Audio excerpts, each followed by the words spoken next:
Buzz Live. Buzz, buzz, babies. Well, hello and happy Wednesday, everybody. It's New Comic Book Day, and it's Blake's Buzz Live night. Get excited. Goddamn. All right, how's it going? I missed you. I'm just kidding. I was live yesterday. We were just here. What happened? I don't know. I know, right? I was live on a weird day. We're doing launch parties every now and then, and I'm working on a pretty big popping campaign right now. We had fun. We had fun live yesterday. I'm not going to lie. Like, I was very surprised the amount of people that watched this at like 1 o'clock, 2 o'clock, whatever time it was, like 1 Eastern, 2 Eastern. Like, where don't you guys work? What the hell is going on? Do I need to have my show in the afternoon? It's a thing. It's a thing we're thinking about over here. And by we, I mean me, because I'm the only one. Anyway, what's up, everybody? Hope everybody had an awesome day. Hope everybody read some gosh darn good comics. Whoops.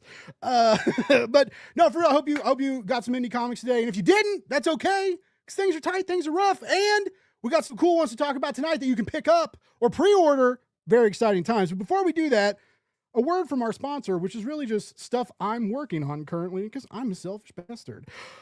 Will Allred is back on Kickstarter with Crossover Division number 8. The next chapter of the Kickstarter favorite literary-infused multiversal saga is on Kickstarter. This time, Hank and Hector find themselves face-to-face with Sherlock Holmes, but I guarantee you this won't be your normal romp along Baker Street. No, no, no. Go to the page right now. Check it out. There's some amazing variants like that Tula Lote cover. Tula Lote on Kickstarter. That's rad. Anyway, guess what? You go there. If you scroll down a little bit, there's a link. You can read the first issue for free. How cool is that? See if you like it. If you do, come back, buy some comics. You want to be a hero? Support indie comics. That's how you be a hero. True story. You don't have to be a fireman. You just have to support a Kickstarter campaign. Anyway, don't quote me on that. I'm not a doctor. All right, I'm also working on Ruination 12 and Tales of Ruination number 2. The end of the epic second arc is coming to a close, and Saldaria will never be the same. You can check out the pre-launch page right now, and just like Crossover Division, you can read the first issue for free. I know, 12 issues, it's a lot. Whoa, like this has been going on for a while. Yes, it has, a few years now. It's a great book. And it's so great, we're going to let you read that first issue for free because we know you get a little taste of that chapter 1, you're going to come back for the magic, all right? You're going to come back for the magic. Speaking of magic, I don't know how we're going to segue into this, but monsters, they both start with M. I'm working on Matt Frank's State of the Monsters, and it's a really cool book, and it's live on Kickstarter, and we're coming up on another stretch goal. We're about to hit 17,000. We're about to unlock some bonus better, making this thing as close to or a little over 50 pages as we possibly can. It's going to be perfect bounce. We can keep stacking. We keep throwing pages and panels in this like it ain't no thing. Seriously, go to Kickstarter, check out the page. There's some really cool stuff. He did an amazing novelty map. It's so nice. We're shipping it in a tube. It's really, really cool. You got to check it out. He's been working on this book for 5 years, and he had to keep taking a break so that he could write monsters for IDW. And now he's bringing his own kaiju to the world, to a whole different Texas, a whole different future. It's pretty awesome. I'm pretty excited about it. And by the way, are you a creator with a comic book or passion project and you aren't sure where to start with crowdfunding? Well, guess what? I do. Hire me. I work with Lori Foster at Laguna Studios. Between the both of us, we offer a full suite of Kickstarter services from brainstorming to fulfilling your last package. We can take care of everything for you. You can be as involved, like as little or as much. Like we're here to make your life easier, right? So you know what we should do? We should make something. Reach out, hit us up. We'd love to talk. All right, let's bring out some cool people to talk about cooler comics. All right, let me get, you guys know I gotta get situated. I gotta get ready, press the buttons. All right, we ready? Okay, here we go. This writer, he's been on my show about 18 times, and every time he gets better and better. Because he gets better and better, and he writes cooler and cooler books. I don't understand how it happens. I think it might be my fault. I think every time he comes on my show, he gets more powerful, and he writes better books. Who am I talking about? That's a good question. He wrote Nottingham, Monomyth, Flash Gordon Quarterly, The Kosher Mafia, Death Drop Drag Assassin, and now he's here to talk about a new book called Vampire Survivors. He's one of my favorite people, and he writes damn good books too. Let's bring him out. It's David Hazan. Like, I don't know that I can match that energy. That's a lot of energy. Wow! Oh, he's from the future. It's Thursday where he's at. Shut up! I'm sorry. We record in front of a live pre-recorded studio audience. Gotta call him. Like, We all get real hyped now. up. We all get real hyped up. How you doing, buddy? Like, you're scary now. You're really scary now. I'm an unstoppable force. I'm doing good. I'm doing good. How are you, my friend? I'm good. I'm tired now. I need a nap. that intro took it out of me. No, I'm very stoked to talk about your new book. I was telling your illustrator in the green room, the green room, whatever. It would be a yellow room, I guess, technically, because it's yellow here. Anyway, we don't need to get into the semantics of it. We don't. Yeah, I know. We don't need to talk about my dreams of having a yellowish back room that creators can sit in and explore, and like new doorways open up, and there's like people and a pirate, and you can eat them too. It just sounds like your like sequel to the Backrooms. Yes, you know? Yes. And there's lots of hot dogs. Anyway, I was talking to your illustrator, and oh man, I'm so excited to talk about Vampire Survivors. Like, it's a rad book. It's a simple premise that you've really strung quite a tale out of, pulled some cool characters out of. Because I was looking at the game, and the game's like, it's not a narrative heavy game. It's let's cut people up. Let's kill as many bloodsuckers as we can, and before the sun comes up kind of deal. And you kind of took this weird world. What bloodsuckers? Oh.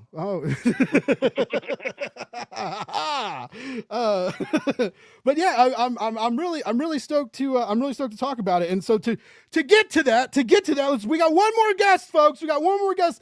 I know I kind of spoiled it, but this other artist we're about to bring out is like, whoa, is like next level. All right, this guy, this powerful illustrator, this man with a plan, who's a rage on the page. Jesus Christ. All right. He did Dread the Halls, and he did the more recent Dread the Hall Age, and he's the illustrator of Vampire Survivors that I keep talking about. Let's bring him out. It's Jimmy Kucaj! Yeah! Woo! Thank you. Yeah. Thank you. What a great, Jesus Christ, calm it down. I'm sorry. It's they go longer and longer. Like I got to reel them in. I got to reel in this live pre-recorded audience. I have to say, Rage on the Page. That was pretty good, man. I'm not gonna lie, I really dig that. Yeah, that just came out. That just it reminds me of if I was a pro wrestler, I would be the Rage on the Page for sure. How you doing, man? What's going on? Dude, I'm good. I'm stoked to talk to both of you. As I mentioned, David's been on the show a lot before, but it's always exciting when he comes on because he's always got awesome new shit to talk about and great new books to blow away. And he's yet to come around with a artist that just didn't bring the A++ level game. Like, he always has the right people to look at his scripts and bless them on, right? Like this one was fate again. Like, same as Shane. I didn't do anything. So you just got paired up through the publisher? Yeah. Mm-hmm. Yeah. Nice. That's cool. It was good. I think David and I are Jimmy, you said you tried feeling. Yeah. you mentioned you tried out for him. How does something like that work? Because like, I thought it was just usually like, typically, an editor, or you send your portfolio around, right? Like stuff like that. Did they actually like have you do test pages or something? Yeah. Wow. Yeah. For this project, I had already been in contact with Titan prior, just here and there. And then they had the IP. Now David had already gotten into, I think you were done with all the issues, but you were typing up 3 and 4. Yeah. So the first 2 were completed, and then they reached out. The awesome editor Ibrahim Kazi, it's been great.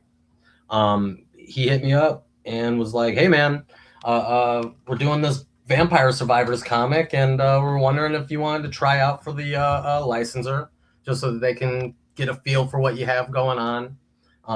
So I did that, sent out 2 of the pages, and here we are. Yeah, now I'm the artist on Vampire Survivors, and I'm in this interview, and I'm drawing a page literally right now. So yeah, it's good. It's good stuff, man. Like, so don't mind me, everybody, if I'm with my head down. No, it's up, so. I love it. I love it.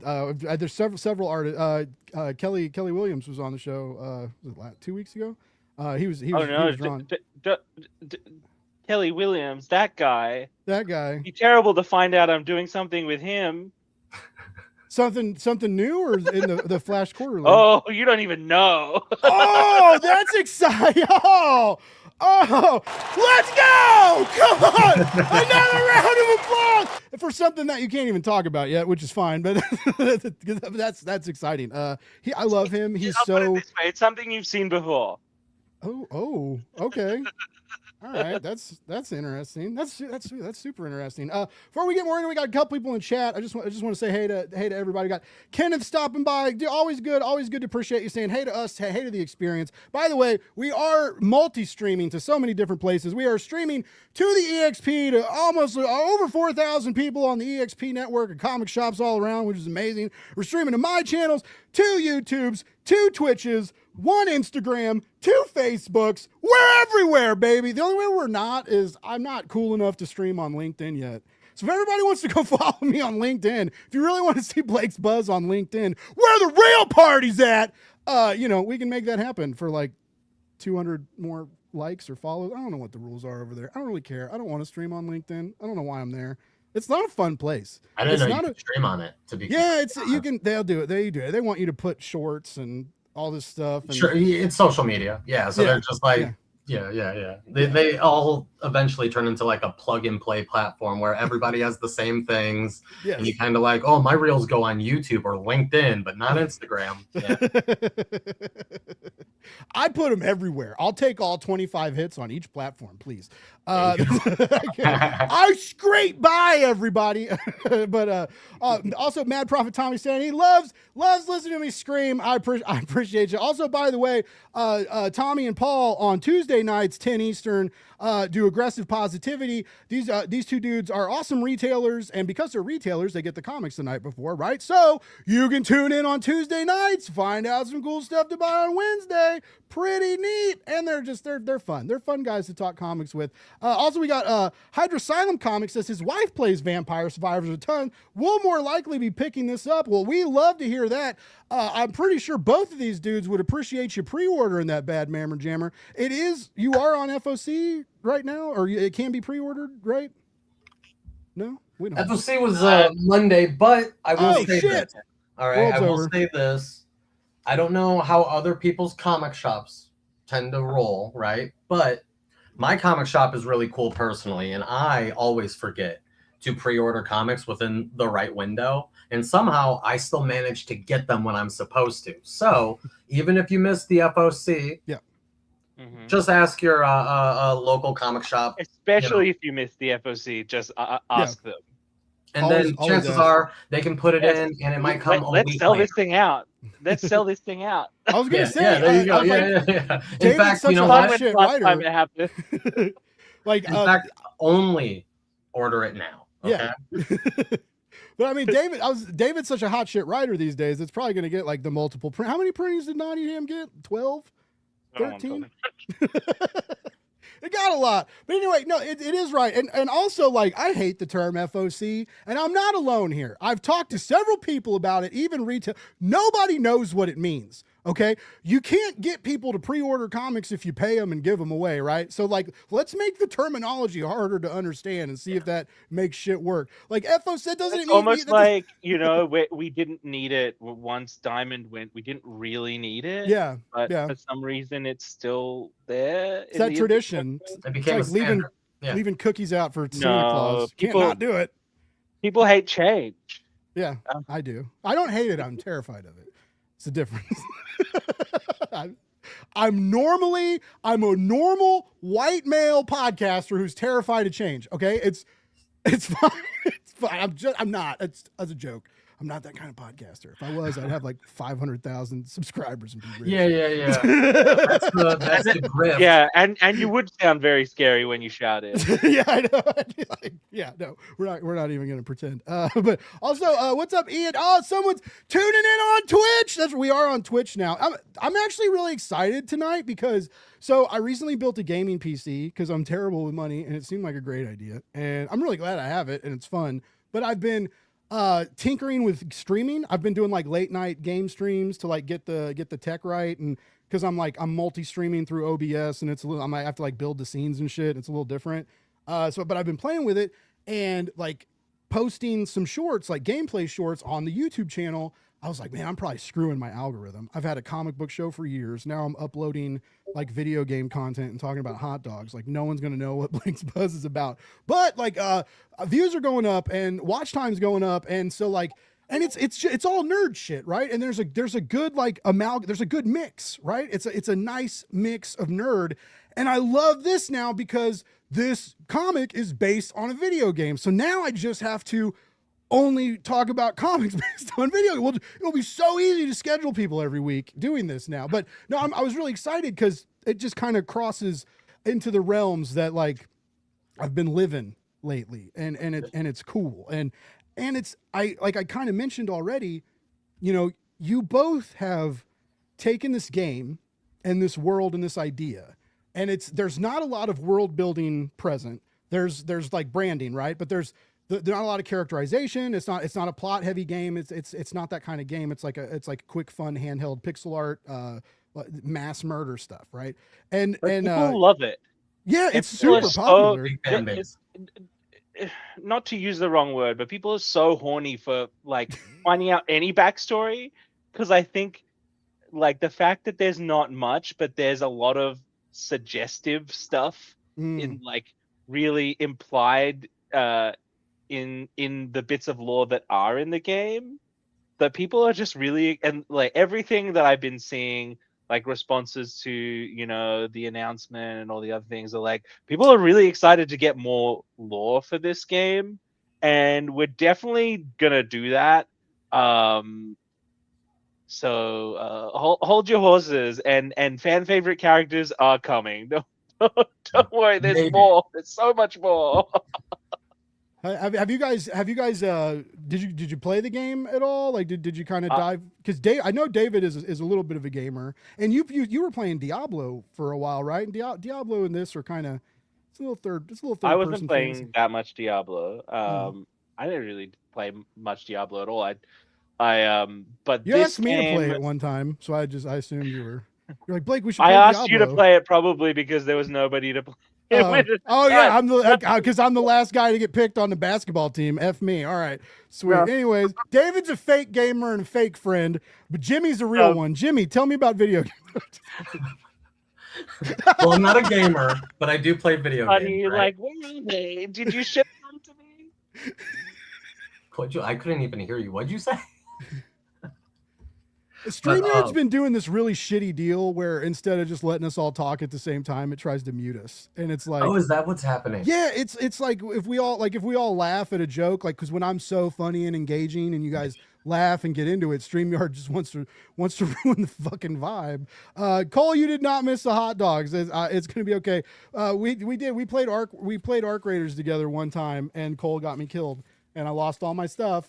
And that was a bad week, and that was like one of the last times I played Arc Raiders, because I get a little burned out, like losing all my stuff all the time. You know what I don't get burned out on though is a glizzy. I told you didn't miss it. I made some street card onions. Okay, these are homemade spicy New York onions, and they're good. So good.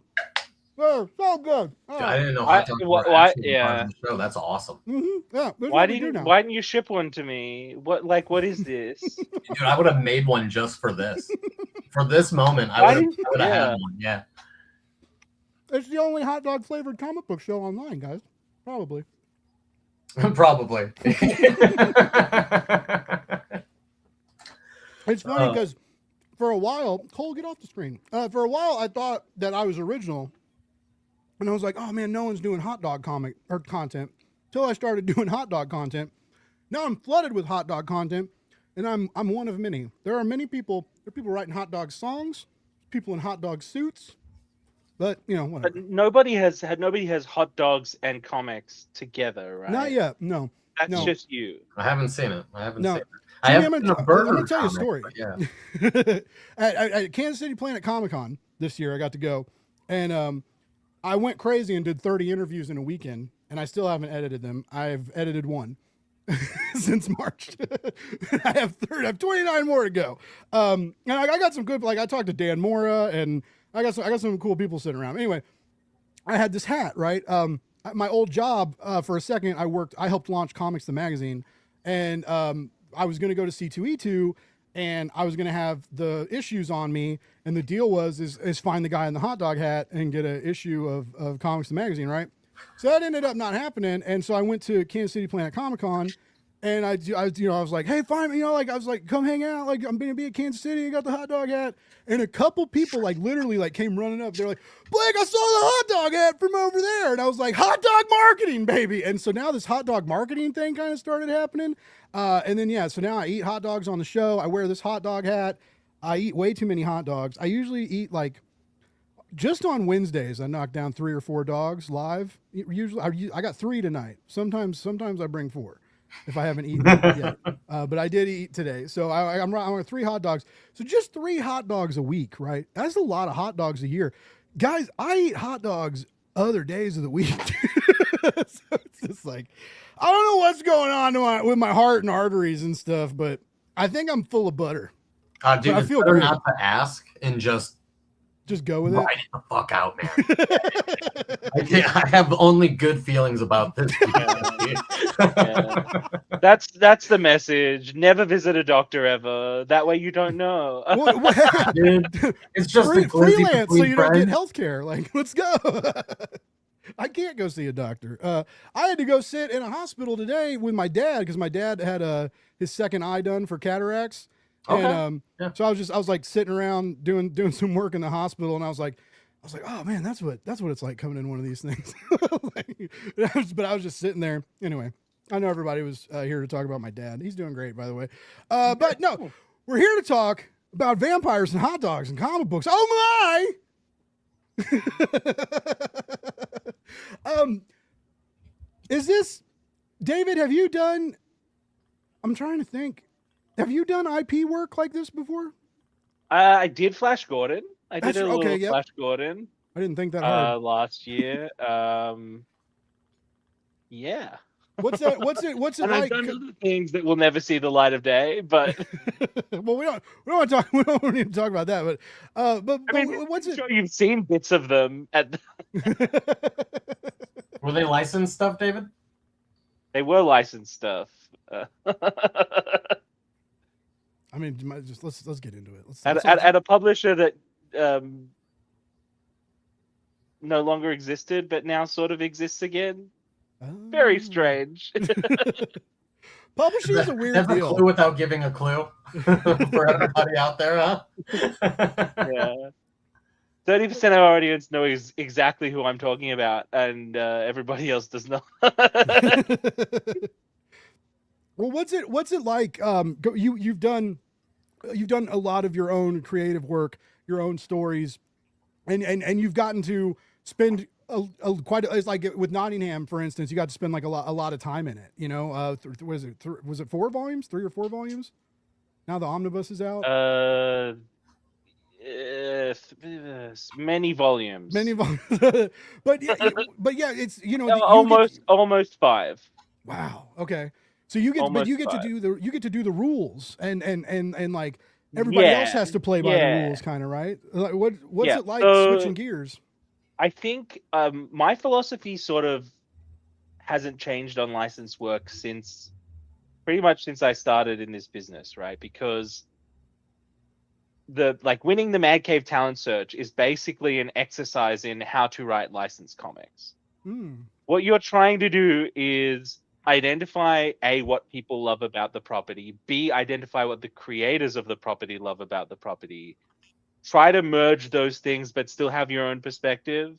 So So yeah, that's the dance that I've been doing since the beginning of this. So it's nothing new to me. But I think the formal structure of it is different in that I think Titan were much more involved than previous licensors I've worked with have been, right? Because usually the dialogue is a little different, right? I'll do a thing, it goes up for approval, and it either comes back with notes or gets knocked back, right?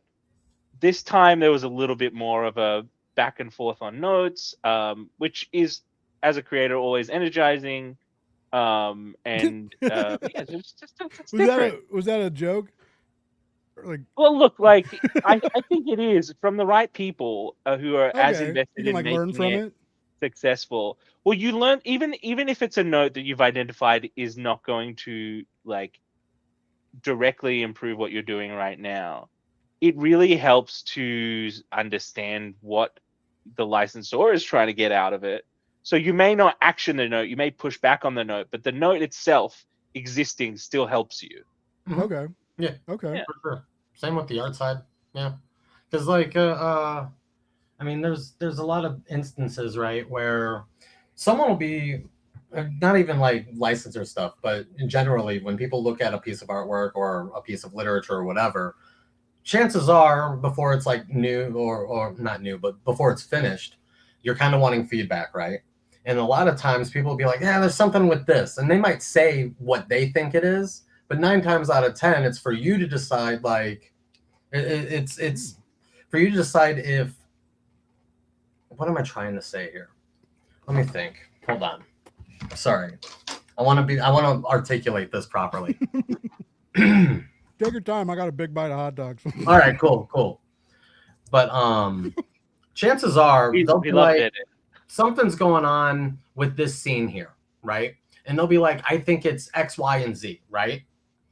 Chances are it might not be X, Y, and Z, but there is something wrong with the scene, right? So they're on point, whether it's a licensor or just a fan or a peer looking at something before it goes out, right?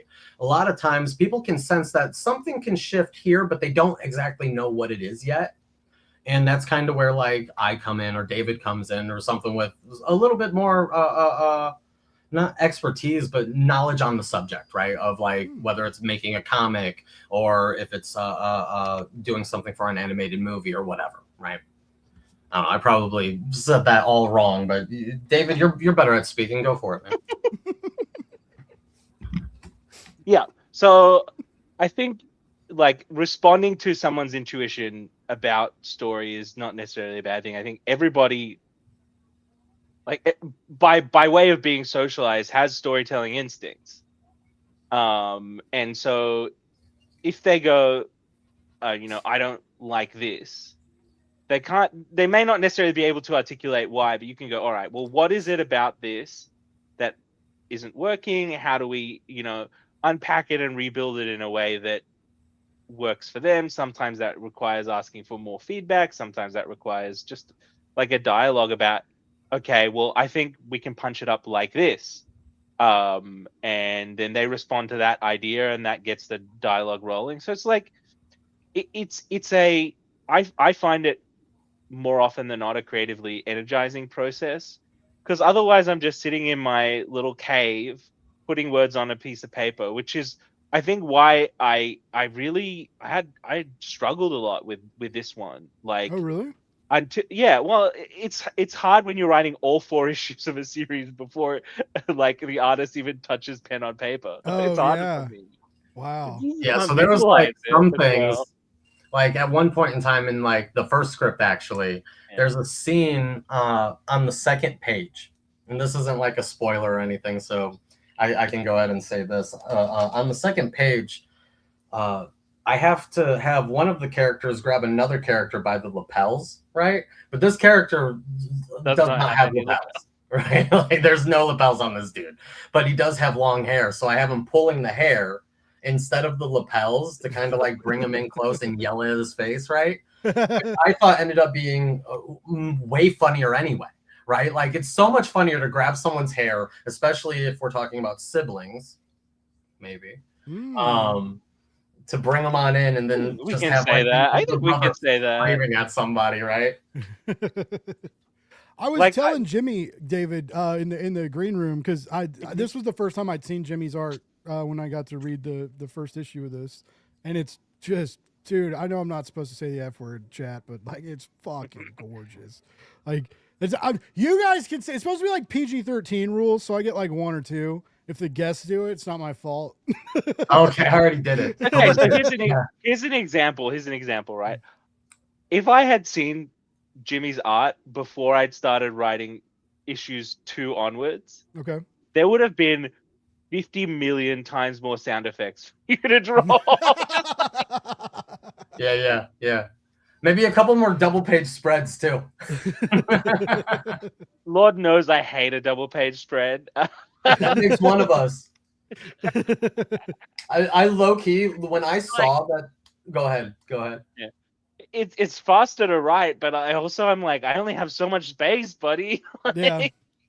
Yeah, no, I was thrilled. So that was actually my first chance getting to do a full double page spread in a book, and Cool. I have these. And it's kind of the money shot, that one, because yeah, I mean, like people have seen it on the internet, but it's like actually, yeah. the way that was written was like draw this double page spread as if it was from the perspective of the game.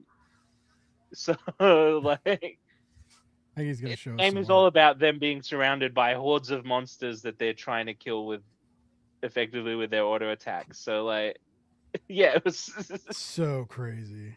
Dude, that line work. Dude, seeing it without the colors is unreal. What the fuck? That is so good. You're insane, Jimmy. You are insane. But yeah, David, I was telling Jimmy that your tone is usually heavier in a lot of what I've read from you. And like Jimmy's art kind of in a sense demands that heaviness, like a monomyth style, right? Like visually it kind of has that vibe, and like it's dark and people are dying, people are scared, but it's juxtaposed with this lighter tone, and like the sibling dialogue works really well, and it just like it really worked. It just really pulled everything together. Like it kept it fun, sexy, and dangerous.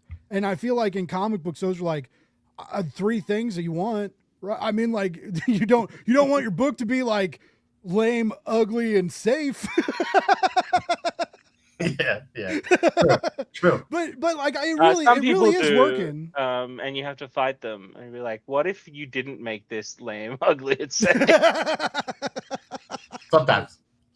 Yeah. But was it with the notes and stuff? And by the way, that's why I know you're a great writer, is because you take notes in a sense where you're like, I'm going to learn from this and better myself, and not like, well, I knew how to do this. When I get a note that like the most I'm hoping for with notes is like proof that people care and it has made people feel things. Right? Like even if they're like, I don't like this, then that's feeling something. That's a feeling. We can work on that. But yeah, like the worst you can get is apathy. Like, I don't know. The worst you can get is people not giving a shit. Sorry for the PG-13 rating. No, it's fine. But I feel like we're 35 minutes in now. YouTube's not going to care that much. No, you don't. It's fine. I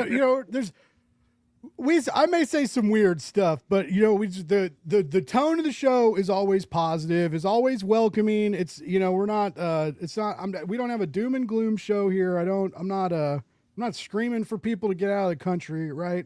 You can do all that on YouTube. Blake can be Blake. That's how I feel. But no, but that's one of the reasons why I eat hot dogs now, is to keep me from saying bad stuff. When I get the urges, I just shove a hot dog in my mouth.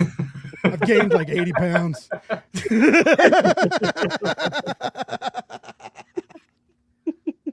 was losing weight for a while until I found hot dogs. I quit cocaine. Hot dogs. I quit drinking. I quit everything. I quit smoking cigarettes. The hot But dogs if are gonna you kill if me. you if you wanted to lose weight, why not keep with the cooking?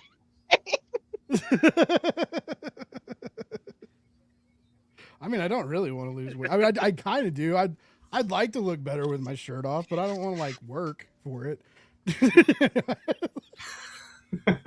Give me a break, man. I got shit to do. Like, We're gonna discuss this topic after the show. Yeah, I was like, yo, we're still live, man. That's Jimmy. That's the beauty of Blake's buzz. Dude, that's the beauty of just live in general. I overthink all of these things, and then like I watch any podcast or any streamer at any point in time, and no one takes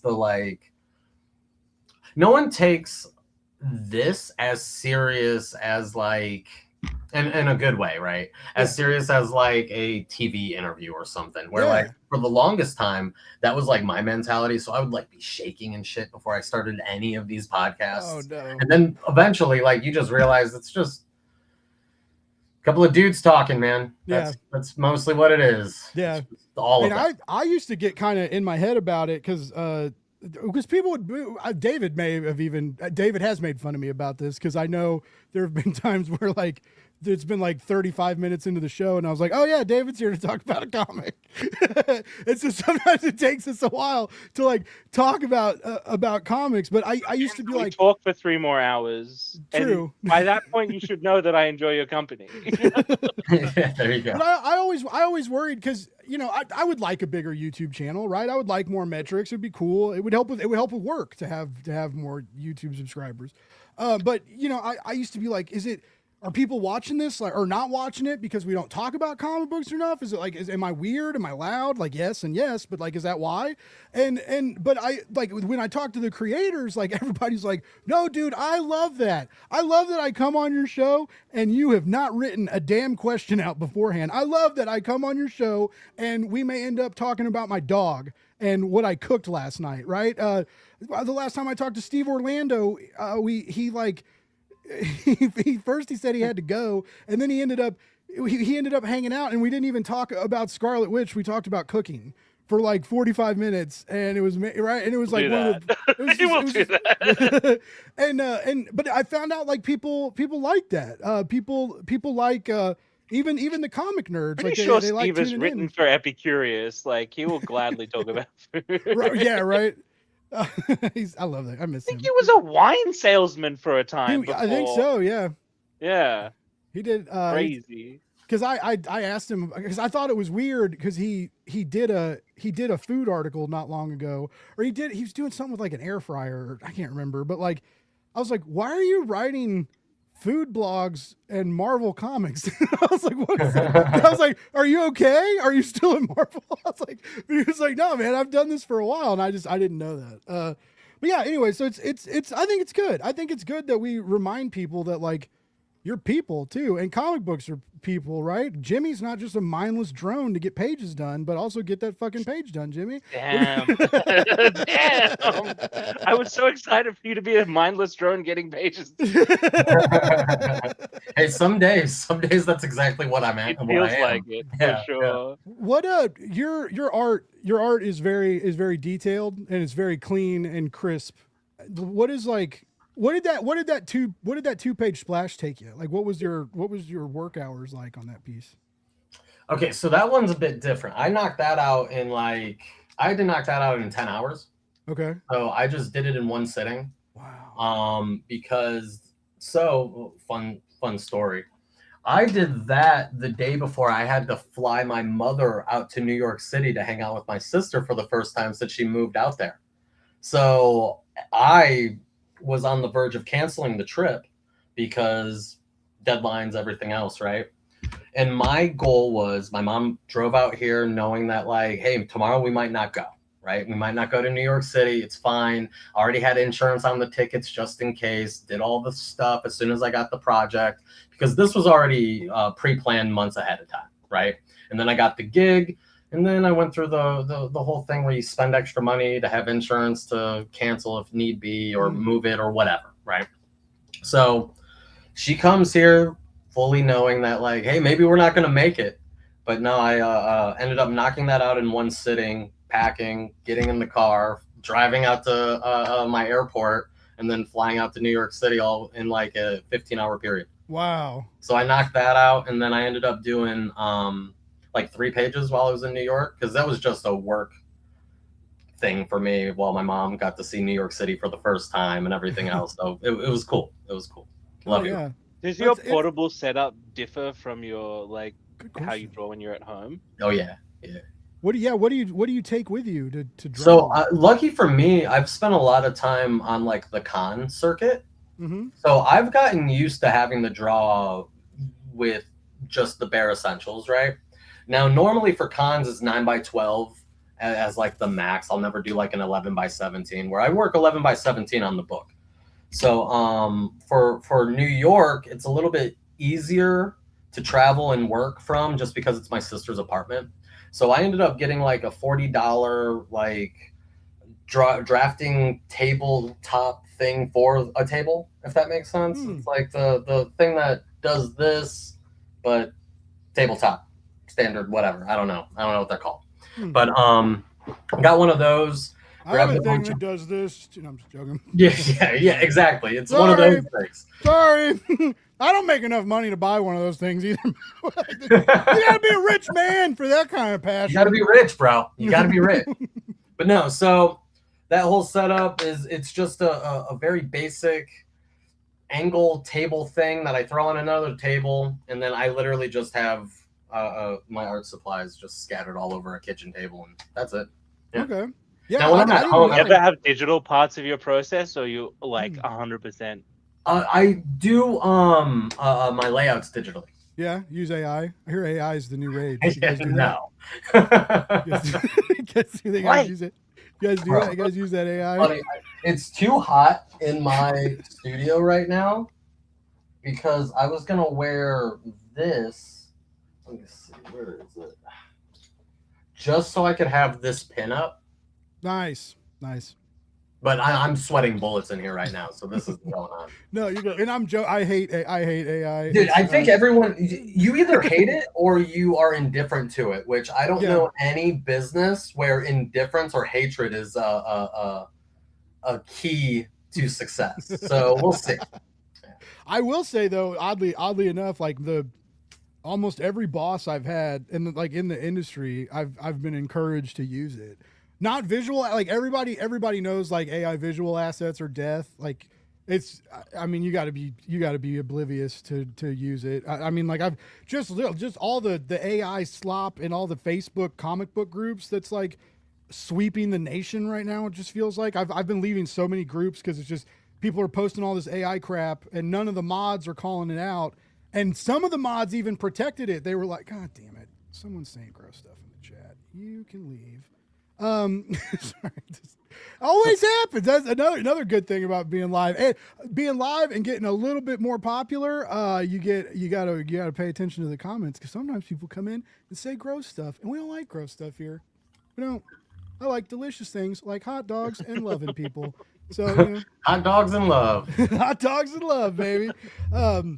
By the way, Mad Prophet Tommy says food bloggers are important. I agree, unless I'm trying to find a recipe and they're talking too much. It's like, let me see how to make the damn thing. I have to like scroll through. Like I was hanging out with my sister and we hadn't talked in 5 years, and she told me a story about her dog, and I just lost my dog when my girlfriend left me. And it's just like, dude, can I learn how to make bacon onion jam? The answer is to buy a cookbook at a convention from somebody who does both comics and cookbooks and sort of those hybrid of both. That's the answer. People told me I should basically the answer is whichever convention you're at, go to Jarrett Melendez's table and buy just every single cookbook. That's my answer to this issue. If I see him, I'll spend. I like spending money I don't have. I'm so good at it. I'm so good at it. I feel like that's an industry problem, right? Yeah. Like every creator, none of us get paid enough. Who's adjacent to the comic book world, we all spend way too much money on things that aren't our bills. Right? Yeah.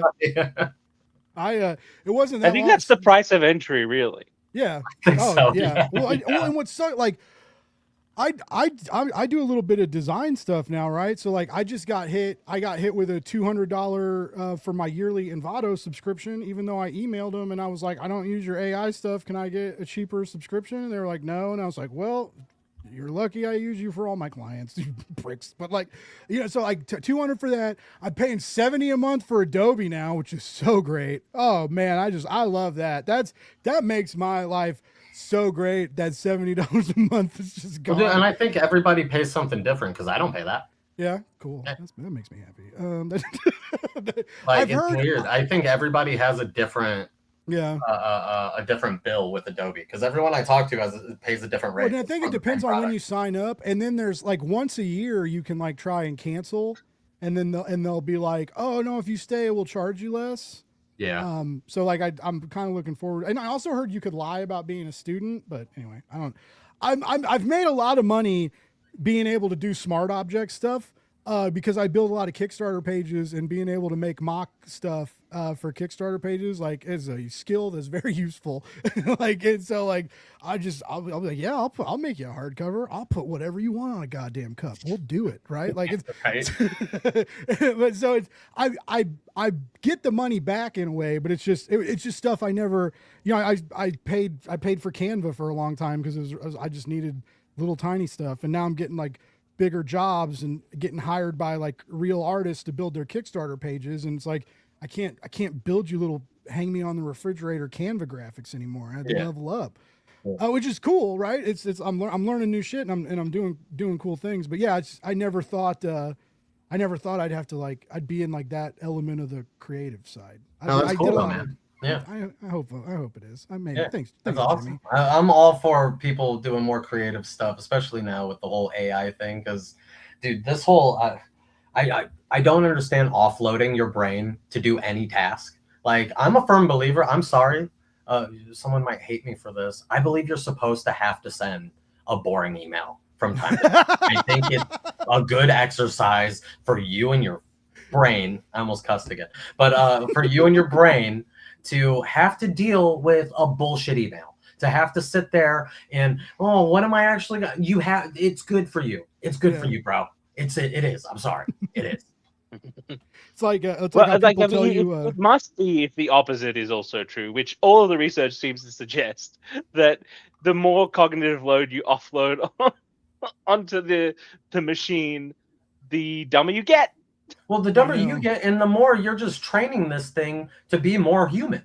Like, the more you talk to any of these bots, to think that, like, whatever the terms of service is, I've never used a bot. I don't know what they do. I don't know anything about the stuff other than, like, it's bullshit for the environment. It's bullshit for creatives. It's bullshit for anyone who isn't a tech oligarch owning the fucking thing, right? Yeah. So, I went on a tangent. What was I saying? You're really glad that people are still making stuff with their hands. And Jimmy, I'm glad you said that because I've raged against this because I'm 40. Okay, I'm older. My brain isn't as good as it used to be. I did a lot of drugs. I drank a lot for a while, and like I'm not dumb, but like I'm not as sharp as I used to be. You lived a life. Yeah, I'm at the end of the road. I only got a little bit of time left, guys, and the brain ain't what it used to be. Not what I was meaning. But all these people are like, they're like, I don't have time. I don't know how to do this. And it's like, yo, I didn't have time. I ran a fucking design studio. I didn't have time. I was like, I had all these jobs. I was launching a magazine, editing my boss's podcast, like doing all this stuff. I learned how to do stuff and make it with my hands, with the keyboard and mouse, but I learned how to make it. I made my Blake's Buzz logo on Canva by Googling on YouTube. I got that shirt still. I got that shirt, buddy. I sold 200 shirts of a design I made on Canva. Like, and I've just, so it's so aggravating. Like, I don't have time. I don't want to learn. You don't want to learn. The thing that gets me is when I get professional like emails. So what I'm talking about is, when I get an email from an editor or a potential collaborator or whatever, and I can tell that it's written by AI. I'm like, well, you didn't put a lot of thought into this. Yeah. Like I don't need your slop. If you want to work with me, like again, feel something. Yeah. That sounds like a lot of work, David. See, That I'm bums me now- out. That's because I have heard that, like it, and like I said, I've had bosses encourage me to do it, like, oh, just send the client like a how-to deal on like how to set this up, and it's like, whoa, dude, you want me to like take screenshots and like write all the steps, and like we're already behind on this project, and then and you know, it's oh, just have AI do it, and it's like, well, that didn't make me happy, you know, and it's just more and more I do realize that a lot of people use it. The only thing that I have hope for is that at least people really do seem to know in comics that visual AI assets are death. I think the bar and restaurant scene is starting to see that because like people don't want to eat your mutated food. I menu. really want them to see that. Like, And it gets worse. It gets so much worse. I mean, dude, if you What- You can't, ever been to a dance party surrounded by, you know, several hundred barely scantily clad men, and then you see this screen, and the screen is just this like AI horror freak show of just like bodies and the person who did it calls themselves an artist, and it makes me want to leave. as it should. I mean, here's my thing. If you can't give me the bare amount of passion for the thing that you're doing, then why the should I care? hmm. Like, and that goes for restaurants, for creatives. If you can't do the bare minimum, I used to work in a lot of restaurants, right? And I'm seeing a lot of restaurants doing the AI imagery or AI menus and stuff like that. Mhm. I want to.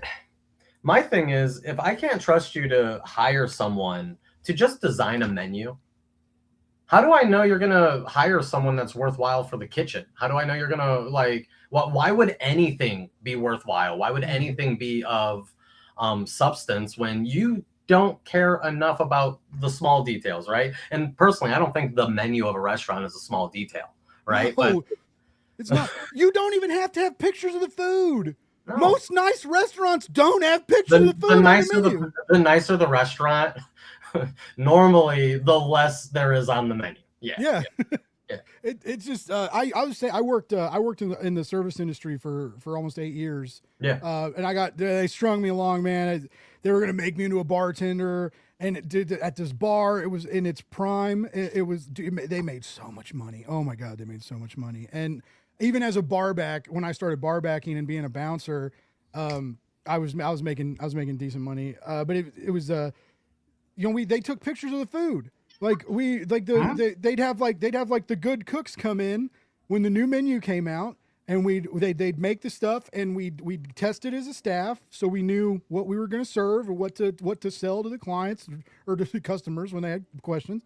And then they'd make another round, set it all out, tell the cooks to make it real pretty. They'd take pictures. They'd have someone take pictures of it for social media and stuff, and then give it to the staff. Hey guys, all right, it's like a little staff buffet. Eat the new food.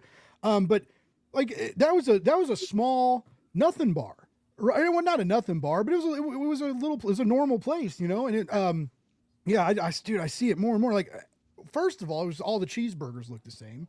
And it was like before the food kind of turned into body horror. And so it was just like, why would you want like all your cheese? Like my cheeseburger looks just like Paul's down the street, who looks just like Jake's downtown. You know, what does that even mean? But what gets me is like, it is so expensive to open a restaurant. It is like, if you do a food truck or a restaurant, or like the licensing, the insurance, all the shit, the food storage, everything you have to do it right and to open, you have to do so much stuff. And to right at the end be like, oh, we're going to paste AI shit all over the place. Like, you're not proud of the food that you just like licensed and paid tons of money, thousands, tens of thousands of dollars for to serve and try and make a business, make a name for yourself. And you're going to ruin your brand. It makes no sense to me. And there are still people that people defend it.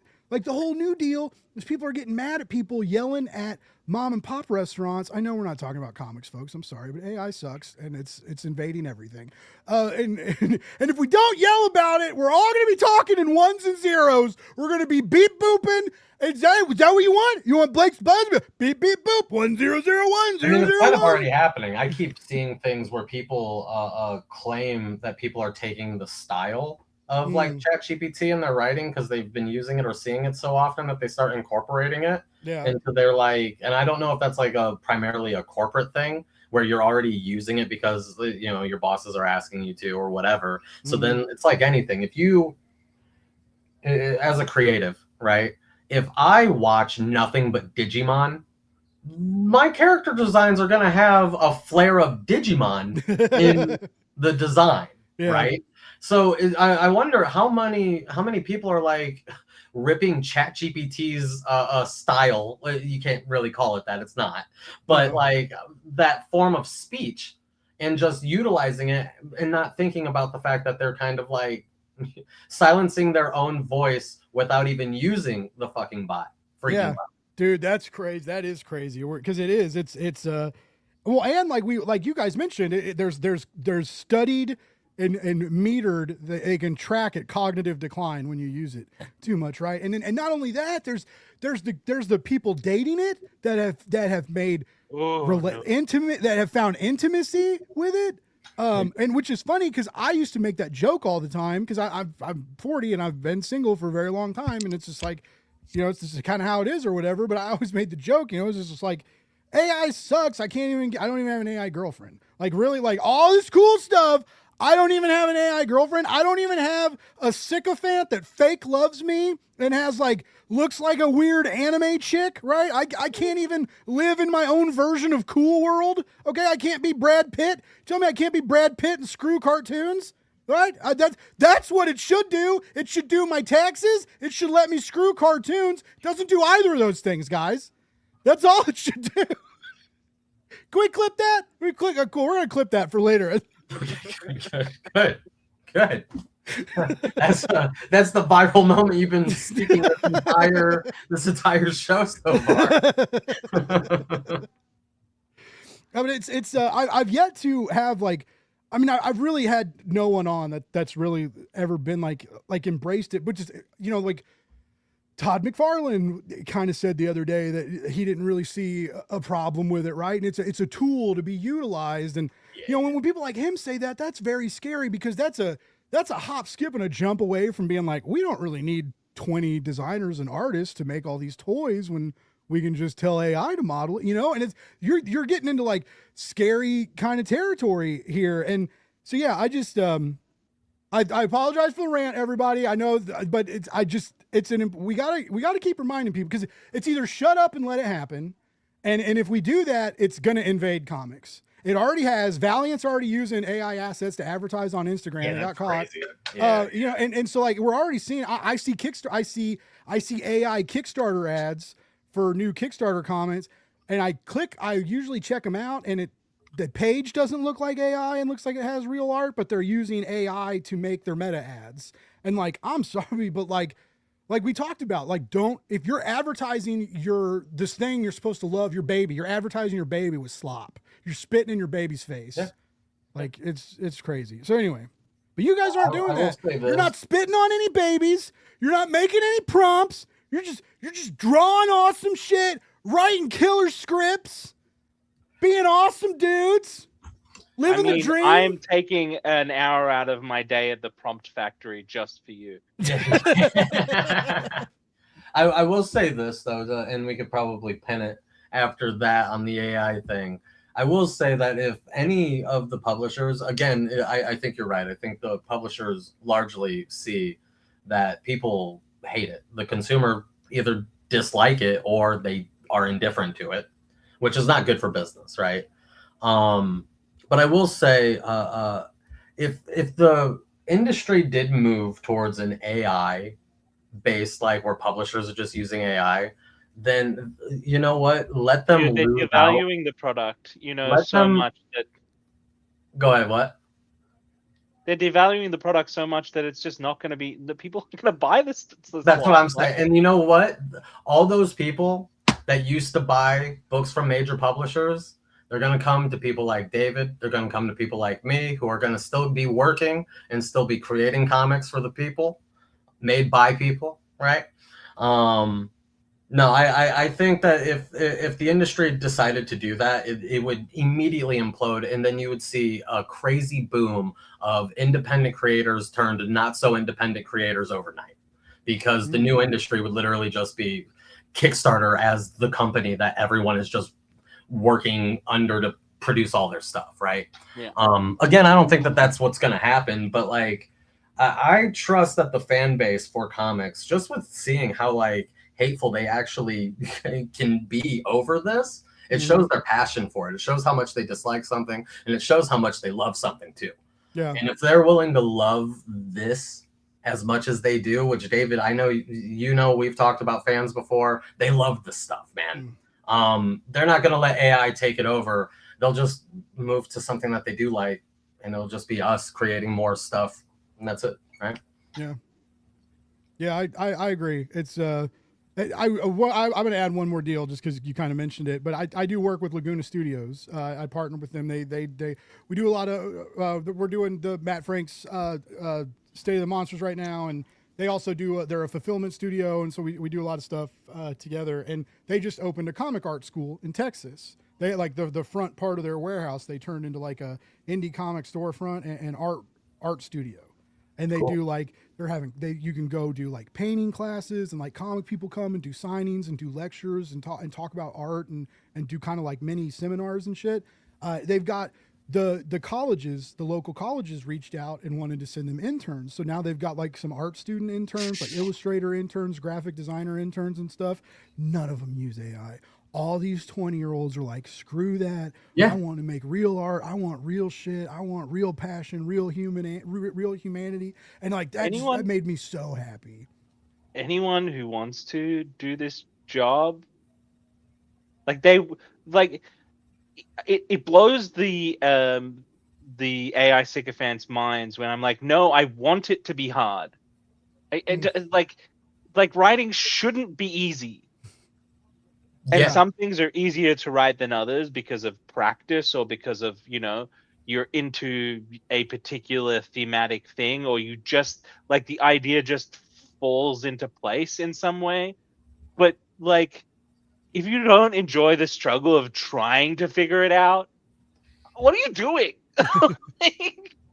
Then it's just an exercise in ego. It's not like you want more to say that you did this than you want to actually do it. By the way, Richard Fairgray just popped in and says he got here late. Do we like AI? Richard, we like hot dogs. We do like hot dogs, Richard. I'm still eating them. By the way, Richard and I, 2027 is going to be the year of the hot dog wars. It's going to be Blake Thomas Morgan versus Richard Fairgray. Everybody thinks Richard's going to win. Everybody thinks Richard and his fancy dick pics and his love for hot dogs is just going to sweep Blake's legs out from under his feet. That's not how the saying goes. But you know what I mean? Well, he's going to sweep me. He's going to now I just have an image of you two kissing in my head. So. Well, I do too. Nothing wrong with that. Yeah, nothing wrong with that, Richard.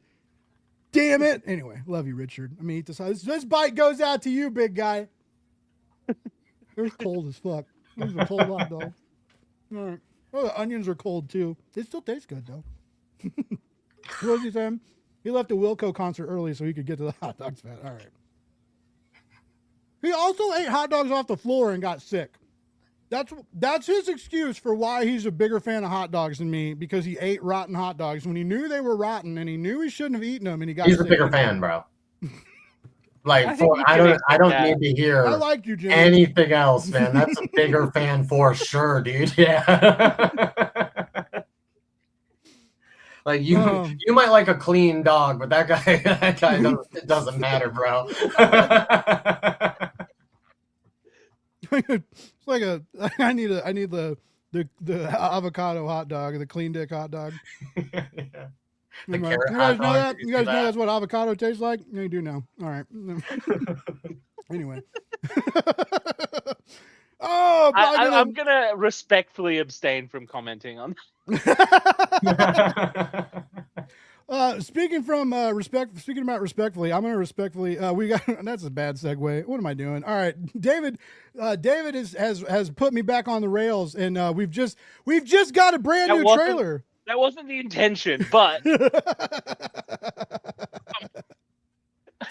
we're gonna play this trailer real quick, and then Richard's gonna come on. And we're gonna Lady in the Tramp with a hot dog real quick. I don't know how we're gonna do that remotely, but we'll figure out a way. It's really easy. You just have to set the cameras up next to each other, so like Jimmy and I are now, and you each prepare the full hot dog, right? Yeah, there you go. Yep. Oh. I appreciate the level of faith you have in the production of Blake's Buzz, David. We're not quite there yet, but maybe one day. But all right, let's bring up this video here. Can we do that? We can do that. All right, hopefully we're going to play this and there's going to be sound and everything's going to work. Let's see if it happens. Sound? Can we hear it?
Whoa, oh God, what's happening?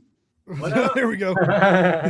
We've moved, but that was a cool trailer, dude. Jimmy, I liked your art before. It looks even cooler when it moves. Oh, dude, that's actually I should figure out how to do that. That's my first time seeing a trailer with my art moving too. So that was a big one for me, man. Nice. It was cool to see it. Yeah. I was gonna ask I'm very impressed with the colorist too. What was it like seeing your line work come back with explosive colors like that? Because I feel like that'd be a pretty gnarly experience. Oh, it was awesome. So I talked to him right before this interview because I wanted to get his name correct.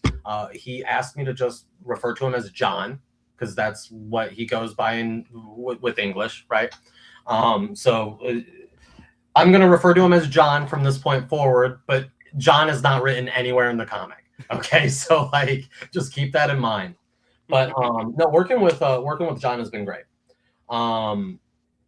It was all kind of random. So one day I was like hanging out and then my Instagram just blew up with like 6 different colorists that started following me. And I was like, oh, I think they're trying out colorists today.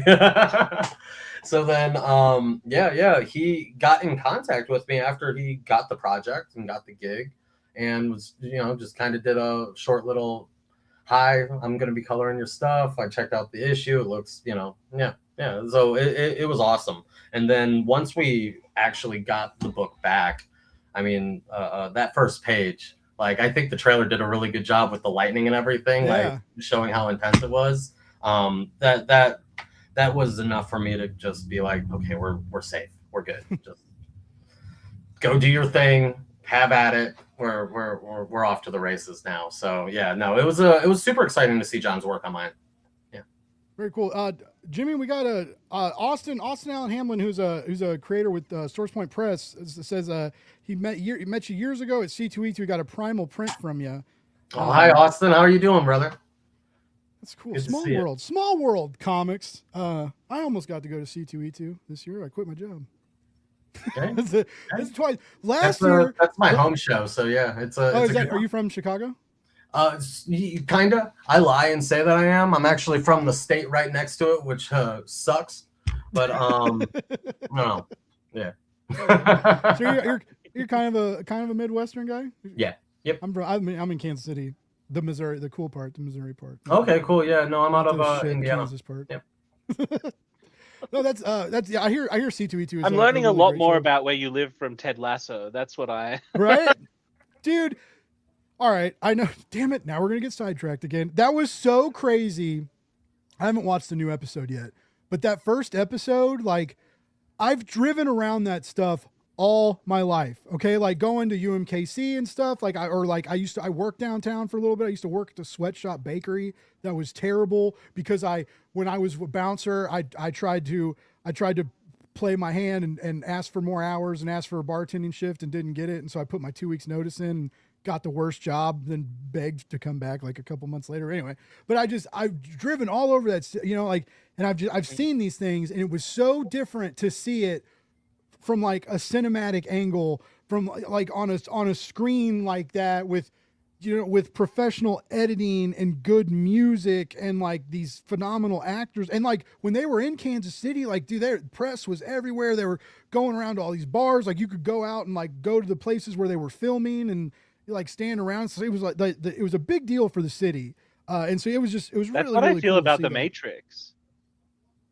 Because the parts of the first Matrix film was filmed in Sydney. I didn't know that. Where I grew up. So like the scene with the woman in the red dress is just like smack bang in the middle of the city in Sydney. Oh, cool. And so like that's a place where I would walk past literally every day to go to work when I was living in Sydney. So it's like the Matrix is way every cooler time. than And Ted even Lasso. that Ted Lasso is pretty cool. But Ted Lasso made me cry more than the Matrix. Well, ever that's had. true. I also cried more watching Ted Lasso than the Matrix.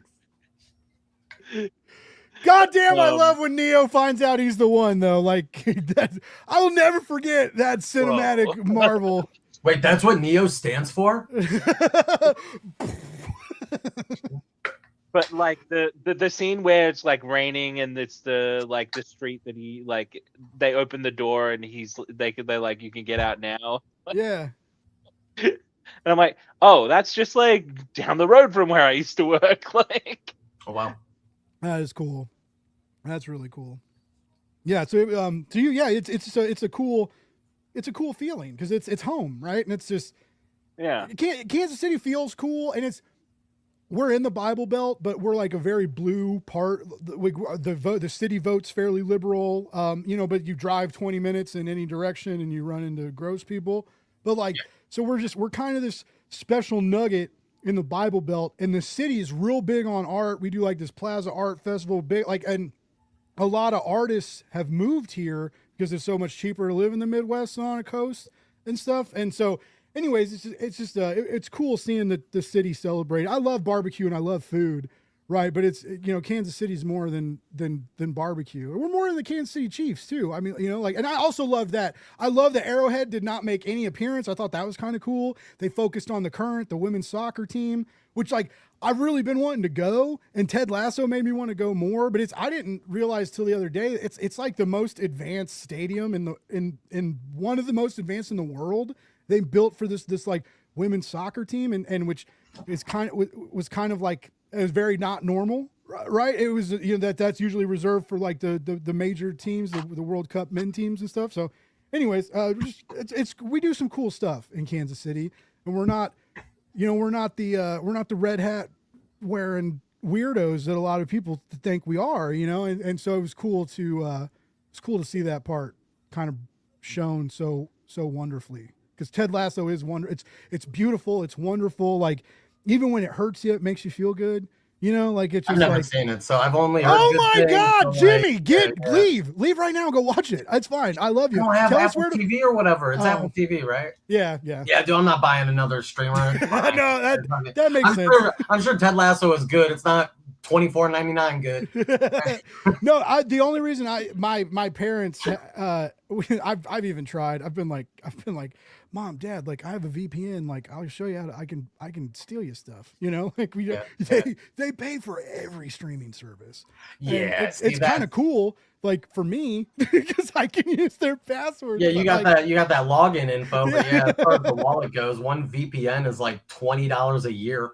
I know, yeah, and it's but yeah, it's just I keep telling them, and like because Netflix is almost $40, I think now. Anyway, whatever. You guys are putting out a comic book. You have a really cool trailer. I keep it's so hard to stay focused talking to David. We're cool and we just be chilling, talking. It's easy. Yeah. but I did know that the date did pop up when we watched that. September 9th, folks, is when it comes out. So you do still, even though the FOC, what the fuck, right? I know it doesn't make any sense, right? But even though, like the guy said, if you want to check this out, let your shops know. Yeah. And I really do think you should check it out because it's got real cool like fantasy horror vibes. If you're a gamer, kind of old school Diablo. If you kind of like good hack and slash stuff, they're taking all of these elements, right? This mindless clicking fun that so many of us have had for hours and hours and endless nights, right? And you're spinning a narrative. So like going back to this, I think, it was important like to both Titan and Pongle to not do something that I don't think I'm speaking out of turn here. To not do something that was like within the real world or like that acknowledges in any way that it's a game. They really wanted to just build the lore out from the bottom up. Okay. And I had a fun time doing it. And just like sometimes it did feel like I was sort of throwing shit at the wall and figuring out what stuck. Mm-hmm. But once I had the direction, it was so much fun. And I just got to like the weirder and wackier I made it, the happier they seemed to be. Yeah. I was just like, what? I literally, my entire task for writing this was, what would Christoph do? That's kind of nice. Oh, what I love that guy. Shout out to Christoph Borgak, so because he's having a great year. Yeah, oh my goodness, yes, doing a lot of cool stuff, getting some big 2 work, getting out there. Yeah, being... so yeah, pick up Earth to Chris Cleavey from Harper Alley, and also pick up Lex Luthor Diabolical Genius from DC. yeah, it looks great. It does look great, and looks friendly for all ages. It is, and which is good because like.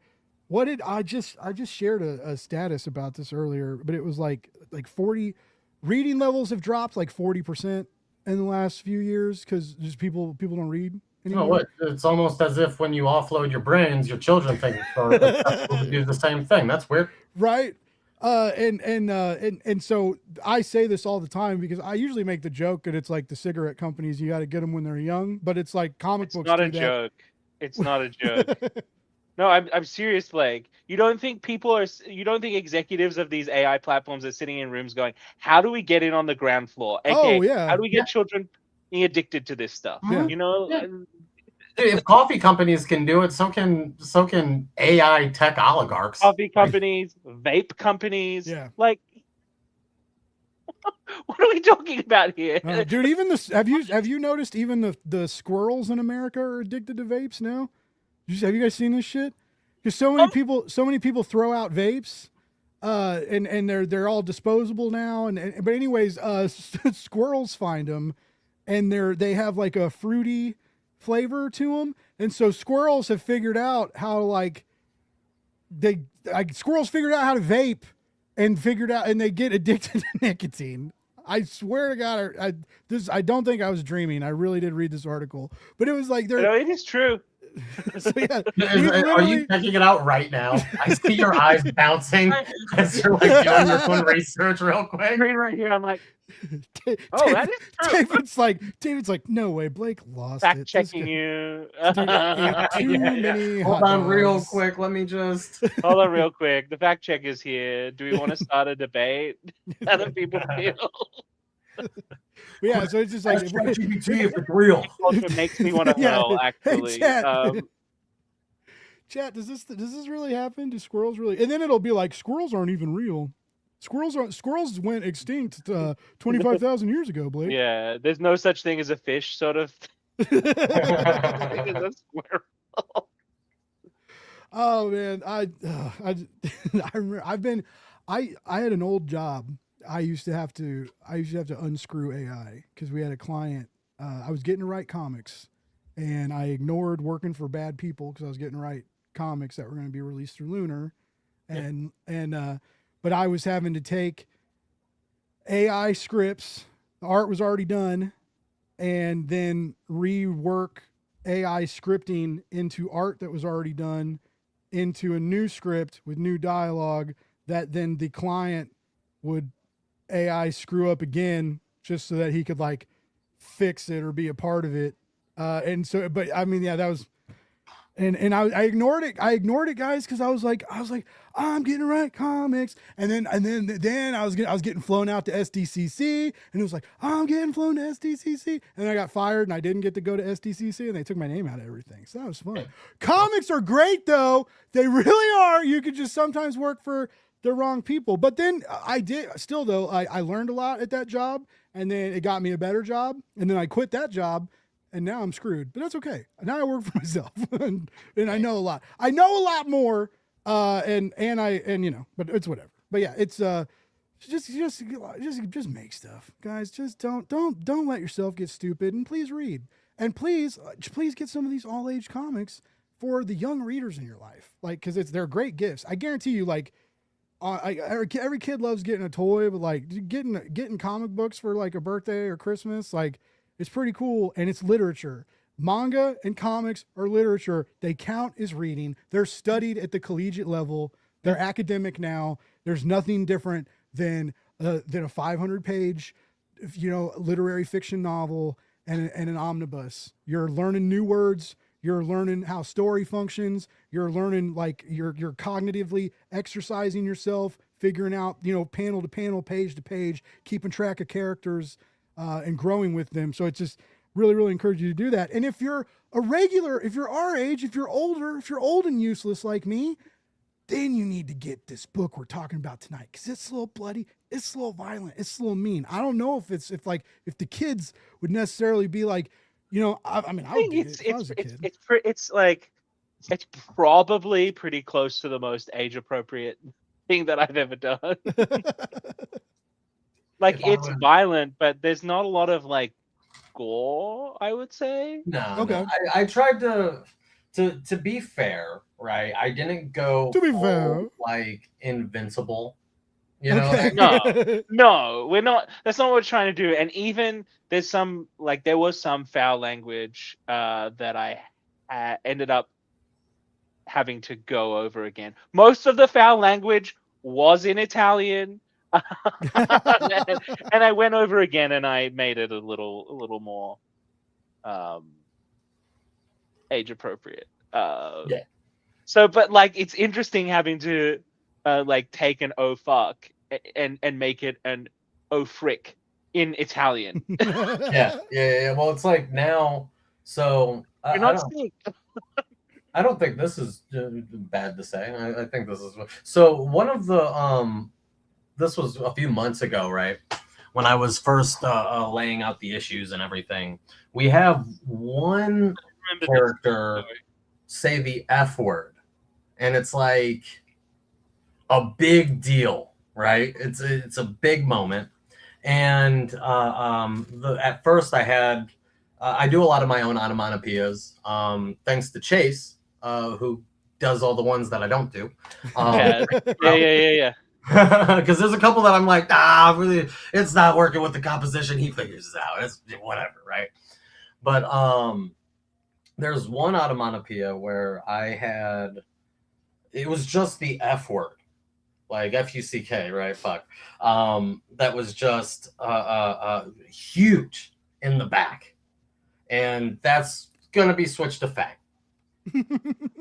But it's funnier. Like, it is funnier to just hear like "what the fang" instead of "what the," you know what I mean?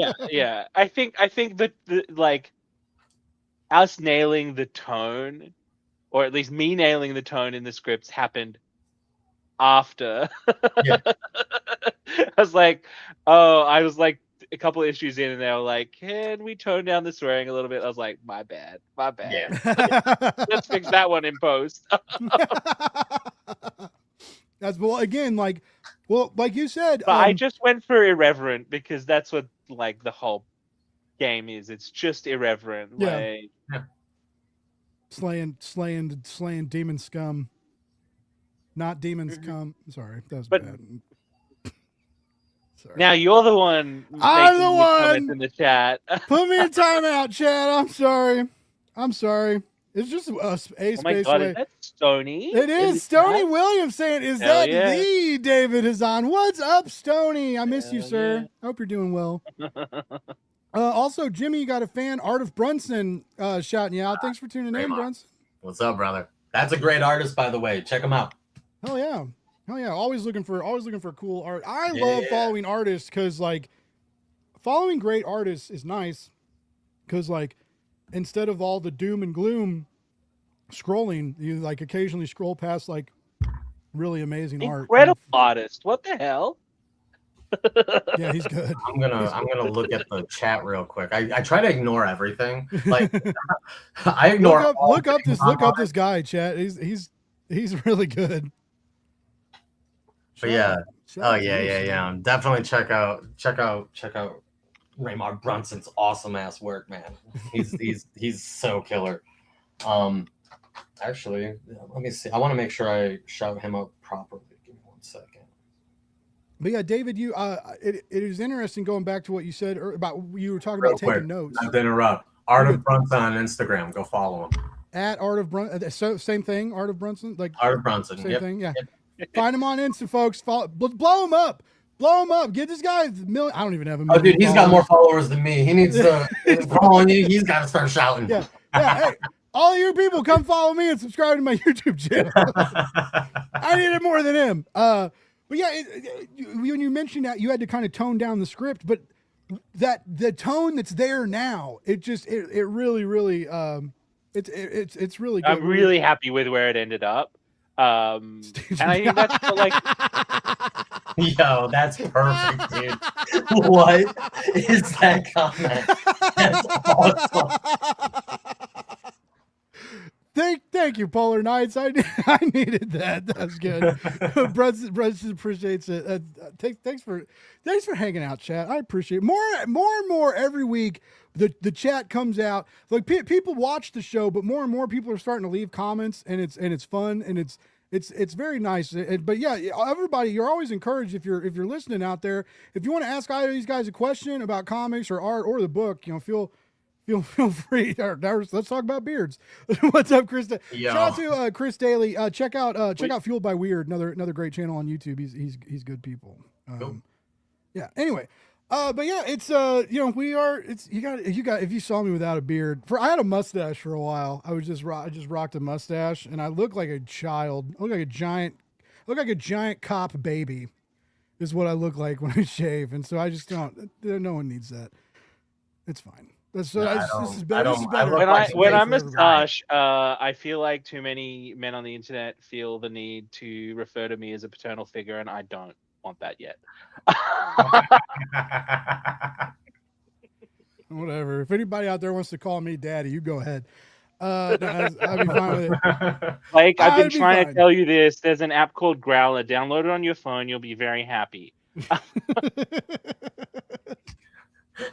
I don't even know what happiness is anymore, David. I don't even know. I know we're not here to talk dating, but I've been getting kind of popular on Threads, and it's Threads sucks, right? I know. Calm down, right? But it's pretty crazy over there.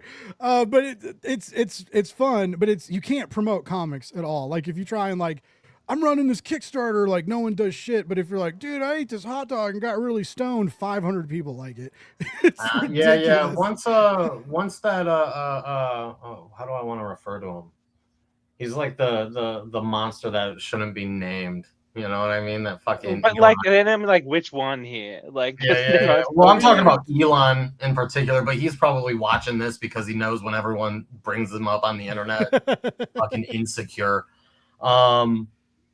Before he took over Twitter, I feel like that was like the main. Twitter was the best. I loved it. I loved it. Dude, I made a lot of money on old school Twitter. Old school Twitter, I could make posts for Kickstarter, and like, and literally like you could make a post, and people would click those links and go to Kickstarter, and you could show that, like you could literally like see like motion and people sharing, and yeah, that got ruined. But yeah, things really changed with like social media marketing and marketing Kickstarter campaigns in general now, like with the new algorithms, with it's harder and harder to share links now.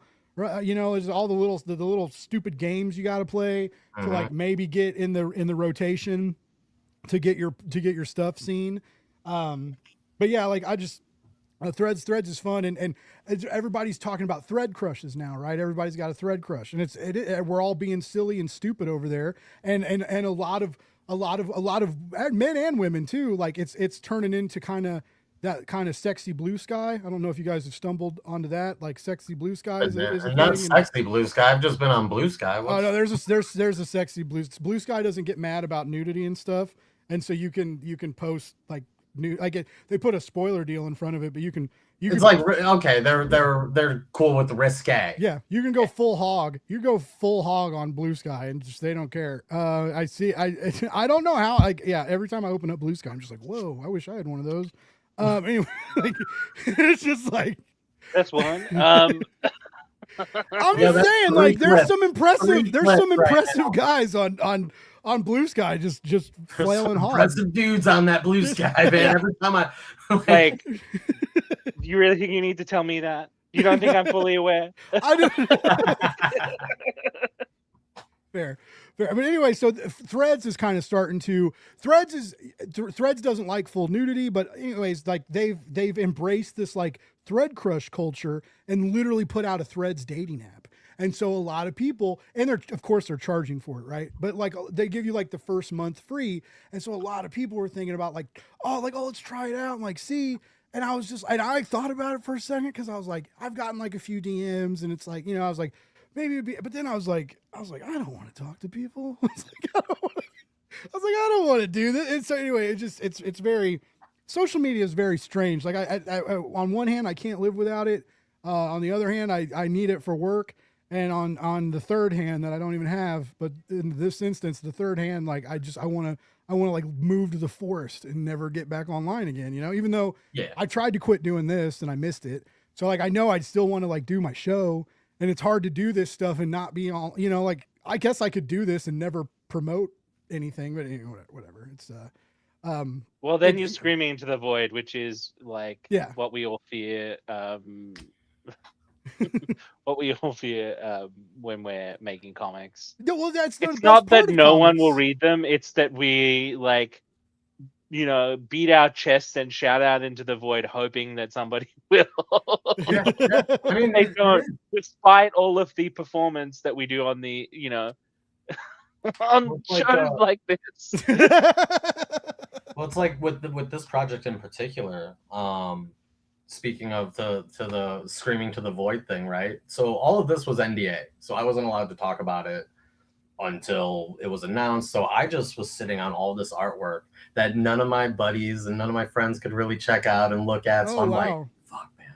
Oh, like after a while, it's kind of like I always think of it like you hear about the truck drivers who get like hallucinations from seeing the yellow on the road after a while. It was kind of like that, where like if you're just looking at your own work nonstop without anybody being like, you're just kind of like, oh man, I hope this is are we still doing it? Is this still okay? But I used to have to pay money to hallucinate back in the day. I haven't got to do that in a while. I was thinking about that. My friend went to like a festival, like a rave, like a dance festival, an EDM festival, and they definitely did some fun looking drugs, and based on the pictures they posted and videos, and I was like, man, I don't know if I could do a music festival, but playing. I went to one sober, and that was interesting. Yeah? Did you stay sober? Yeah. Oh, okay. I thought you were about to be like, no.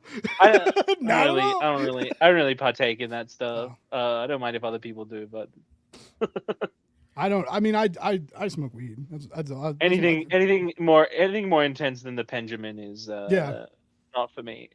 Yeah, weed. I'm I'm right a there with weed you guys. and hot dog kind of guy now. I've calmed down. I've calmed down a lot. And cocaine kills No, hot everybody. dogs taste like 14 times better if you. Yeah, duh. We got to start boozing it up again. Boozing for the dogs. Yeah. Hot dogs just tasted better when I was hammered. Yeah, dude, when I was blackout, hot dogs hit. So did my car when I ran off the road. Just kidding. Actually, that really did A hot happen. dog has hit the second tower. Oh, shit. 9/11's not funny. Never forget.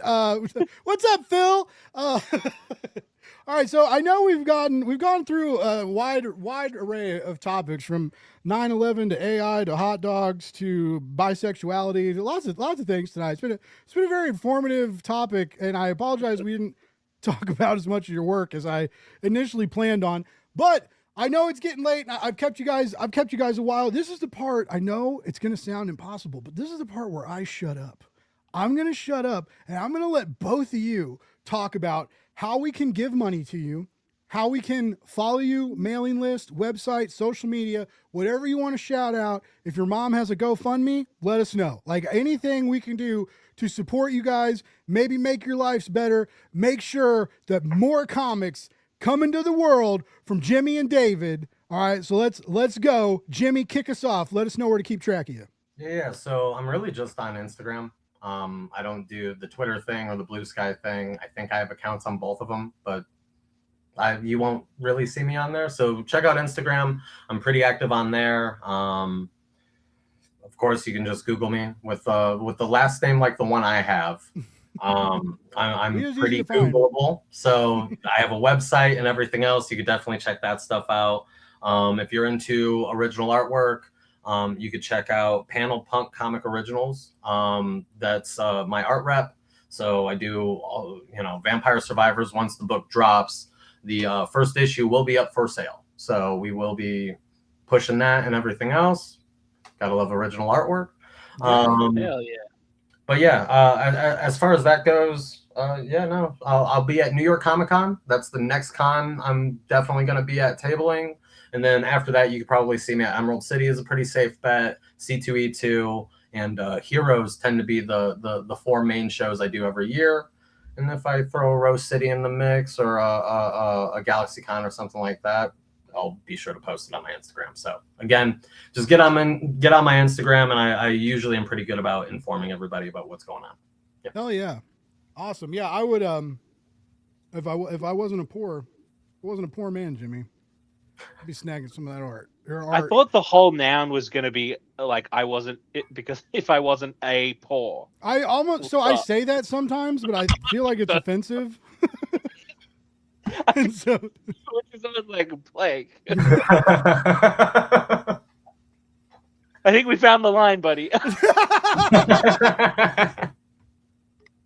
mean, to be fair, I didn't pay all my bills this month, so I am a failure. So nah. I can say that. That's just living in today's world, brother. Right? Yeah, that's just playing the game. Well, I'm sure you guys know. I have invoices out.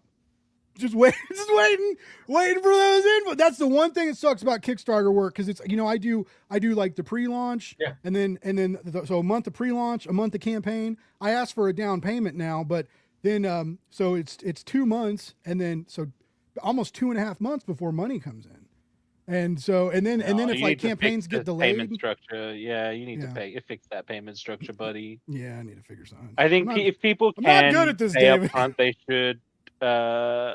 Just like obviously you can be flexible, but I think you need to get some of that up front. Well, I get a start fee, but then I basically ask for 7% of the 7% of campaign funds. You do uplifts? Okay, yeah. Interesting. Oh, okay, yeah. That's a bit different. So but sometimes it works out, but like lately I've been working in at the other job I got to do some big, like I did Joe Jusko's art book, and I was working with before I left I was working with Rob Guillory and Lehman on theirs, and left before that went live. But so I was working with bigger, so now I'm working with smaller clients, which is cool and it's fulfilling and it's great helping them. But the campaigns don't make as much, so the 7%. Yeah. It's hard. It's hard being Blake. Is what I'm getting at. But we're not here to. I forgot. I lied. I lied to you all. I said I was going to shut honestly, up, and I didn't. feel like this is my vehicle to catch up with you. The rest is just set dressing. Sorry, Jimmy. This is my first time meeting Blake. So like I think we followed each other for a while now. So this we is have, yeah. nice. I was very surprised. I was like, oh shit, I didn't even notice that. That was cool. Yeah. But yeah, anyways, but I do love working with Kickstarter, and I do love working with indie creators, and I'm not trying to complain, but waiting on invoices does suck. It's just not. I know it's tough out there. That's the freelancer life, yeah. I mean, yeah. we've all been there. Yeah, it's always 3 weeks till the invoice. There are some that I'm still waiting on. That's a separate podcast. Not to refer back to the publisher that wasn't and now is again. Hint, Damn hint, publishers. You think they'd learn? You think they'd be like, let's just stop screwing over people and make good books? And they're like, nah, this time we'll screw people over and won't get caught. The book looks incredible. Like, I'm still mad about it. And now the artist is working for Marvel, so like. Oh wow, that's crazy. He literally went from that into working for Marvel, and I think we got an email at some point being like, "Do you guys want to finish this?" And we were both incredibly non-committal about it. Yeah. It's almost like. But in fairness, they never followed up, so like that's not on us. Well, I was about to say it's almost like you tried the first time. Yeah, right. Like, what are you supposed to do? Stories for stories for when we are no longer live. It's a doozy.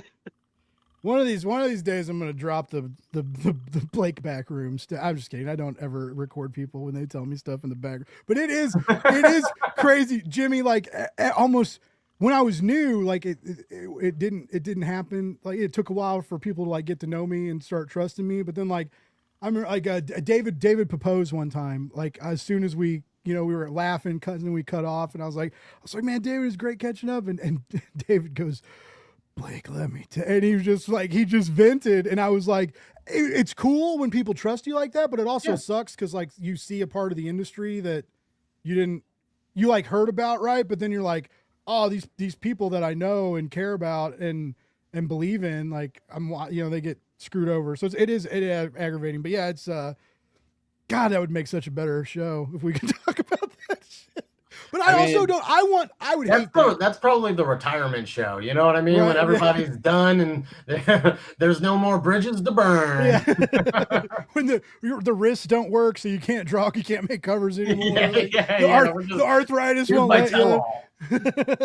But it's the industry. I love this. I love this industry more and more. Like every day, even though the more it loves to kick me when I'm down, but I can't not love it.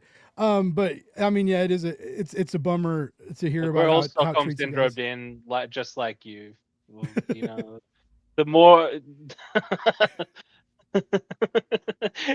it does feel very like that at times, where the more it hurts me for some reason, the more I love it. Right? It's the definition of an unhealthy relationship. It's pretty common amongst comic book creators, it seems, though. Like everybody you talk to when you're first starting out, there's a lot of like horror stories, but then you realize that like everyone's kind of everyone has their own. So like it's just a matter of time before you also have yours, and then you also get to. Literally had this exact same conversation with Kyle Higgins at New York Comic Con one year. It was like almost word for word. It's just like, everyone has those. Yeah. Everyone has those. Fun fact, Kyle gave me my first image credit because I did one of those one-page backups like 4 years ago for one of the Radiant Black issues. Oh, sick. So you must know like Michael as well. What's the last name? Maybe Strudel. He's the editor of all the. So everything I've only had direct. Everything just went through Kyle. Yeah, everything's been directly with Kyle. I've never talked to an editor or anything. Even when I message now, just to like say hi or throw like, I'll probably send him this book. You know what I mean? Just to be like, check this out. You know what I mean? But it's always direct. I'll also feedback through the other way. Don't worry. There are some fellow Australians who are very entangled in all this Radiant Black stuff. So Oh, Really? Oh, that's cool. yeah. I don't know if you know of Matt Groom, excellent writer. Yeah, I know Matt. Yeah. I met Matt. I don't know if Matt remembers who I am because I met him a long time ago where like I still have his original like business card that had like his face on it and said like I'm Hell Matt. yeah. Yeah. So like that's how long ago I met him. But again, that was before I ever even did the thing with Higgins, right? Like the Radiant Black backup, which was also, you know, I think maybe 5 years ago now. So yeah, they just did I was in California for Comics Pro in May, and they were doing the 5-year anniversary stuff. They did like a big party, and I went to it, and there was a crazy black light outdoor art like exhibit. Yeah. And it had like all this cool Radiant Black art and all these giant black lights, and it was pretty rad. I was really baked on California weed. It was amazing. I was like, whoa, man. I was like, we're not in Kansas City anymore, man. Anyway, do drugs, live long, eat hot dogs. Is that the new T-shirt? That might have to be the new that. Well, I know I gotta let you do your thing, David, but the part of the deal, one of those chat GTP tells now, other than just like really good grammar, and I'm an English nerd and have an English degree, so I have really good grammar, but one of the other tells now, like an M- tell, is stacks of 3, things structured in 3. And so before chat GTP was ever even on everybody's tongue, like I sold 200 t-shirts that love more, hate less, read comics. And that was like my slogan deal. And so okay, so you just need a new one. Love more, hate less, read comics, eat hot dogs. Done. Yeah, there you go. It's done. Send it to print. That's it. I need to. Funny. Matt Harding is supposed to help me a little bit. He was gonna draw me a. He's talking about drawing me a bee eating a hot dog, like a bee that looks like me. I like Matt. I've known Matt for, I mean, wow, another like 6 years. Oh wow. I don't know. I feel like I met him before the pandemics, and that's like where my time frame is now. Like as far as like my memory goes. Yeah, because nothing happened before that. It's the before times, and then now, before all the weird shit. And speaking before all the weird shit, I was supposed to shut up and let David tell us how to give him money, and I didn't do that because I'm a terrible host. I'm a terrible friend. David, how do we give you money? You're doing great. You're doing great, sweetie. My website, davidhazan.com. My blue sky is, I think, davidhazan.bsky.social. And on Twitter and Instagram, I'm at David T. Hazan, because why, create a unifying theme for your marketing? You just get whatever's there, and sometimes you have to put your middle initial in. There you go. I let everybody guess what the middle name is, but nobody will get it right. So yeah, you can find me in all those places. Everywhere good comic books are sold, go ahead and grab. Obviously, Vampire Survivors out 9 September. You can still pre-order it, I think, on Titan's website and just by going to your local comic shop. But FOC has not passed for issue number 2, so definitely pre-order that one as well. Do you know when that is right now? I don't know it off the top of my head, but it'll be about a month from this past Monday. And that one has also a variant cover by the lovely and incredible Alex Moore, who some people may know from my collaboration on Death Drop Drag Assassin, which... Huh? Stay tuned. Oh, tease. I've been waiting, man, because I remember they did you both dirty on that. They did you both dirty, and that was a really cool book, and it should have made a bigger wave than it did because the publisher didn't give a damn about it, and that's bullshit. So it was a good book. Well, also having had a look at the numbers, I'm like, you could have, it could have been a success, but Anyway, Well, I'm glad she Alex is they're amazing. they're amazing. They are If you go truly incredible back human beings. in the backlog, there's a solid 3.5 hour long conversation between David, I, and Alex. That was a really fun talk. And we talk about Death Drop Drag Assassin. And so before that was We actually talked about the comic book. We did. We talked about a comic book, and that was before the days. I may have been drinking. I don't know if I was still drinking then or not, but there weren't any hot dogs. There weren't any hot dogs on that show, but still a good time. Aside from Vampire Survivors, also in stores, if you really want to support me, go ahead and pick up there's plenty of stuff, sorry, that's in stores now. Nottingham Omnibus, pretty cool. I wish that like my package had arrived so I could like wave it at you, because it's like pretty cool to just have a like giant brick of a book. Yeah. David Hazan, you heard it here, folks, wants to wave his package around on Blake's Buzz. We'll get to that one of these days. Hey, you started it. We're not getting into the lore. We will not get into that lore. Oh, I forgot. Yeah, Jimmy doesn't know that story. No. I'm all new. Do it on air again.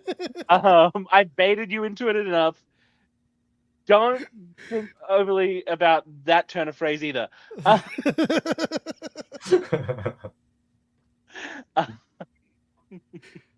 Nottingham Omnibus, Kosher Mafia from Mad Cave, Flash Gordon Quarterly Volume 2 from Mad Cave. What else? Away Blue World, Young Men in Love Volume 2. Well, I think it's called Young Men in Love New Romance. I have a story in that. It's nominated for a Ringo. If you're a pro, go vote for that as well, please. What else? Hello Darkness Volume 2, I want to say. I think so, yeah. Volume 2. There was something that is glaring that I am missing. I can't think No, of it. I think that's it. I think I'll figure it out afterwards. I think it's so interesting to do any of these podcasts with writers, because they're like, all right, so currently I'm working on this. And it's like, how about you, Jimmy? And it's like, I'm still working on the book that we're promoting. I'm working on it right now, man. Yeah, it's a weirdly different kind of hustle for producing the same product. Yeah, no, it's the workout. I mean, it's writing the script. Writing is work. It is, and there's a lot of work goes into that. But I mean, yeah, no, it's you're still not hunched over a desk for 10 hours. Well, it's tell my chiropractor that. That's funny. It's like what Greg Capullo used to say. I was a big Greg Capullo guy. Yeah.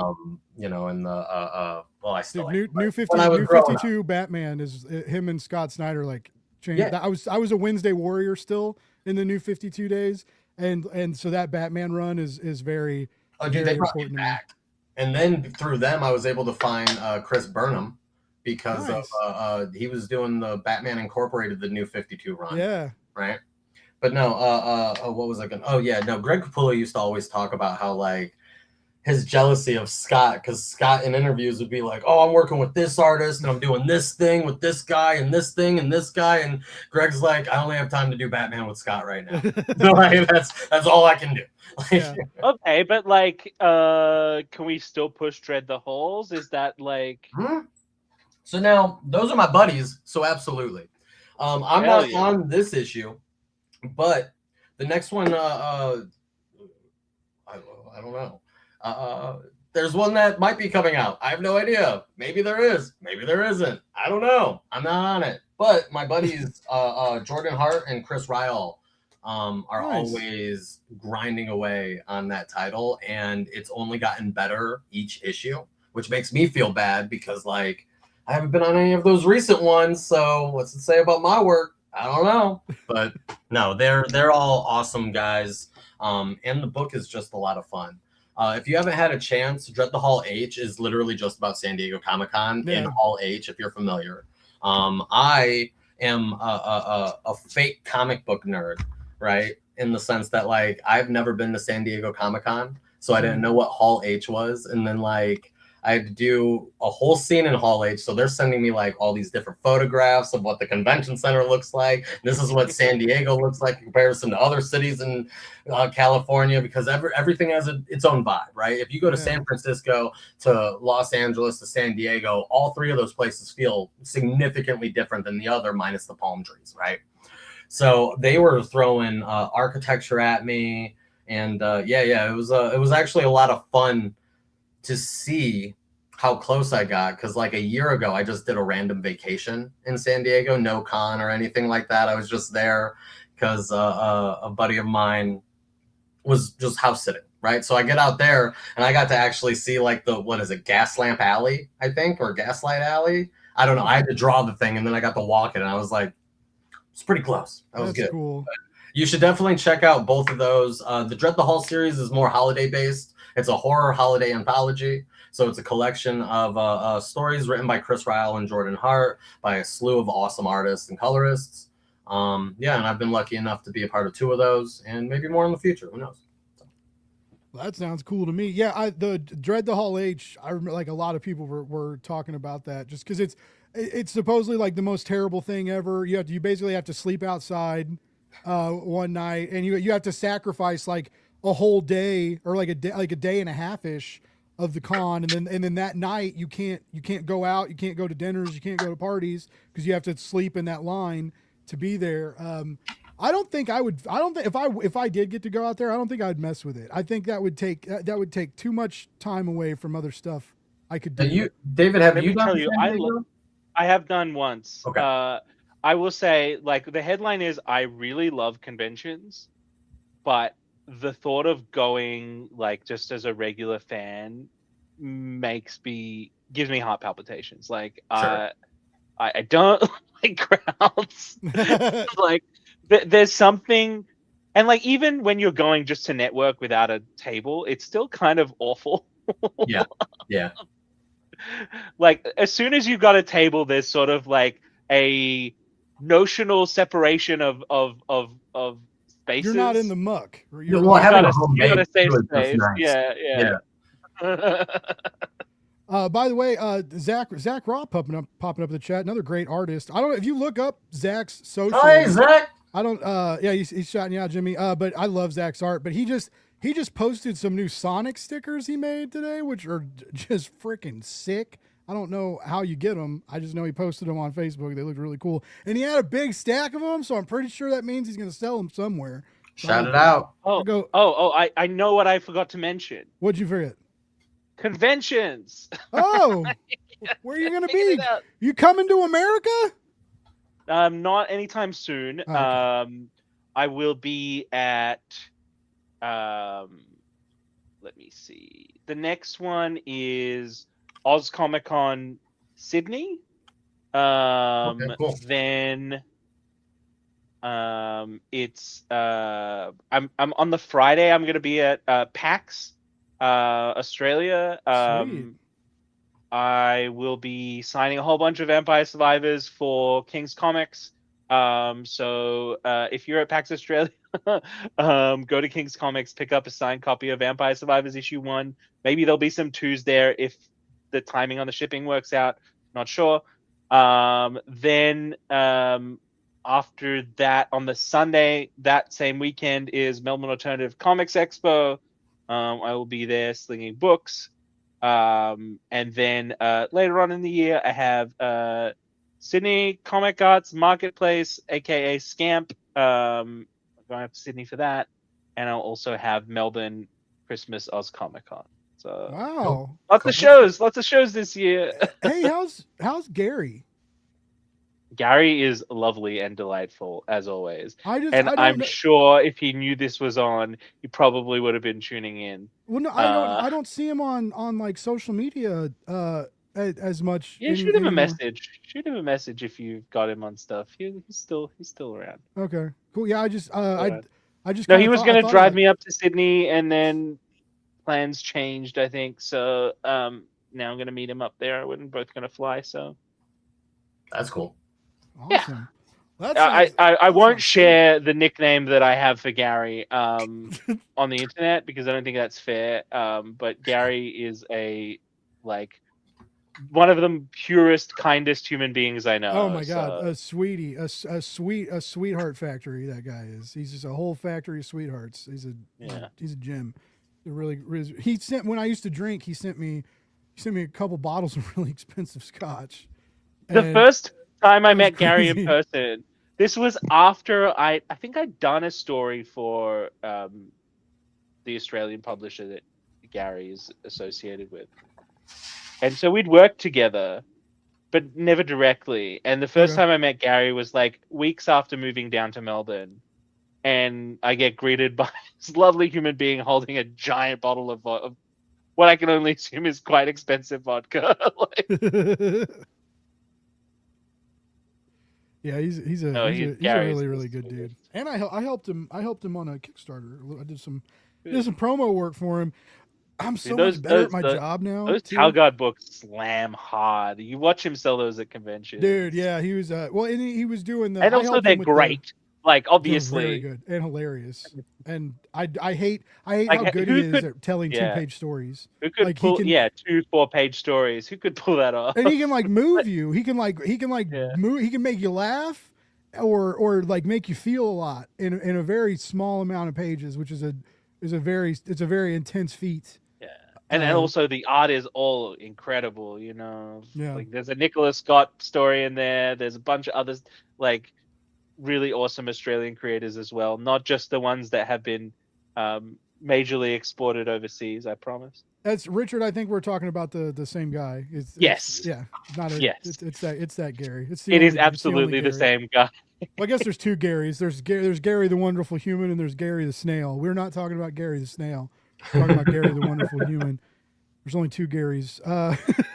All right. So, this was such a fun chat, and it was like Jimmy. It was so great to get to meet you, like talk to you, and to see your art, dude. Like for real, you're a fucking force on the page, and if people don't hire you and have you do more books after this, I'm gonna be real disappointed in the industry. You're slamming it, dude, and like this series is gonna be like with the tone that David has up against your art. And just the wildness of it all, like these are going to be 4 great issues that people are going to be silly not to put on your pre-list or not to put on. They're wacky as hell. They're wacky as hell. We start, I think, very sort of straightforward to set up these characters, but by issue 3, I'll spoil the title of issue 3 for you. The title of issue 3 is "Got Milk." Oh my god! And the way you just said that, you're like, "I'll spoil the title for you. It's Got Milk." You did like a smile shimmy. Right? Expecting like the most depressing shit from me. No, I love it. I'm so excited about it. I got to read the first issue, folks. I'm sure other press. I'm sure that those emails will be going out soon. I think, or you probably already have them, but. Press, if you've gotten an email from Titan, check, like this issue's worth checking out, and hit these guys up, have them on your show. They're really fun to talk to, right? So like, let's get them some press. Let's get these comics some pre-orders. Don't call it an FOC. Just tell your shop you want to read some cool books. Oh shit, hold on. Jimmy's going to show us some art. Oh no, I hit the wrong button. Just kidding. I hit the wrong button again. There we go. Oh, it's so good, dude. It's so crazy how good it looks without the color too. Like, there's a lot going on. If Titan wants to do an artist edition, I got the scans. That'd be a pretty book. All right. I will say real quick though, I will be at Zombie Unicorn Comics in Chicago, September 9th. The day the book comes out, I will be signing issues in shop all day long. And I'll probably be there the following day too. I'm not really sure, but guaranteed to be there September 9th. Zombie Unicorn Comics in Chicago, Illinois. That is the coolest shop name. Oh, dude, and the people that run it are just as cool as the name. To be completely honest, like they're the guys that run that shop are, I mean, they're awesome. I love everybody who I spoke to from stores in Chicago have been like really delightful. Yeah, nice. Because I did a signing at I think Challenges one time. Yeah, I know Challengers. Yep. They were so lovely, and it was so easy to set up. Not to throw Australian stores under the bus, but I find trying to line up a signing is really difficult. Whereas it was just so smooth, and they were so nice to me. Cool, as they should be. Unfaultable. And yeah, I love my Australian comic stores, but also like trying to set up a signing at a convention with a store was a bit of a tricky situation. So. Yeah. See, where with me, lucky for me, these guys had asked me to be like a artist, like an at-table artist for one of the cons that they were at, and that's how I met them and everything else. And then one thing led to another. Then I did free comic book day over at their shop this last free comic book day, and then here I am, September 9th. So yeah, as far as I'm concerned, they're awesome, man. They've been only great to me, and they're phenomenal group of guys. Sweet. That's If you're in the Chicago area, check out the shop. And if you are, especially if you're in the area, go get some cool stuff signed. Get maybe even a remark. Maybe even Jimmy will remark it for you. Maybe mention Blake's Buzz. He'll give you a sweet deal. I'm just kidding. He should charge you more. Tell him Blake sent you, and he'll add $20 to the price tag. Guys, this was so fun. And like I said, I know it's getting late or early for David. I know he's got to get back to work because he's a teleporter. It's tomorrow already. What time is it for you, David? It's like 11. It's 12? 1 p.m. 1. Yeah. Oh wow. Yeah. No, it's 11 for us. Are you Eastern, Blake? I'm Central, so I'm. Oh, okay. Just I'm after Eastern, 10. yeah. So time is weird. Let's talk about time before we leave. A real quick topic of time and its fallibility. All right, no. Anyways, this always Jimmy, if you ever come on my show again, you'll know that the exact same thing will happen. I don't know how to end a show. I've been doing this for years, and I don't ever know how to end a show. All right, folks, everybody in the chat, thank you so much for coming out. Thank you so much for leaving comments and shouting out. Remember to go pre-order this, Vampire Survivors. You can play it on Steam, and you can call your comic book shop and play it on your phone. You can play it on your phone. Wow, you don't even need a cool gaming PC like I bought. I was going to tell you that. I spent like the entire flight back from San Diego Comic-Con just playing this damn game. That's awesome. I want to try it because it's just looking at it, but like when you look at the reviews, like the amount of like 4 and 5 star reviews it has is ridiculous. It's like crazy high rated, but yeah, so it's got this cult following. You guys are building this new lore. You're building the mythos from the ground up, making this beautiful, getting an crazy, animated awesome series book. at some point. I think like it's crazy.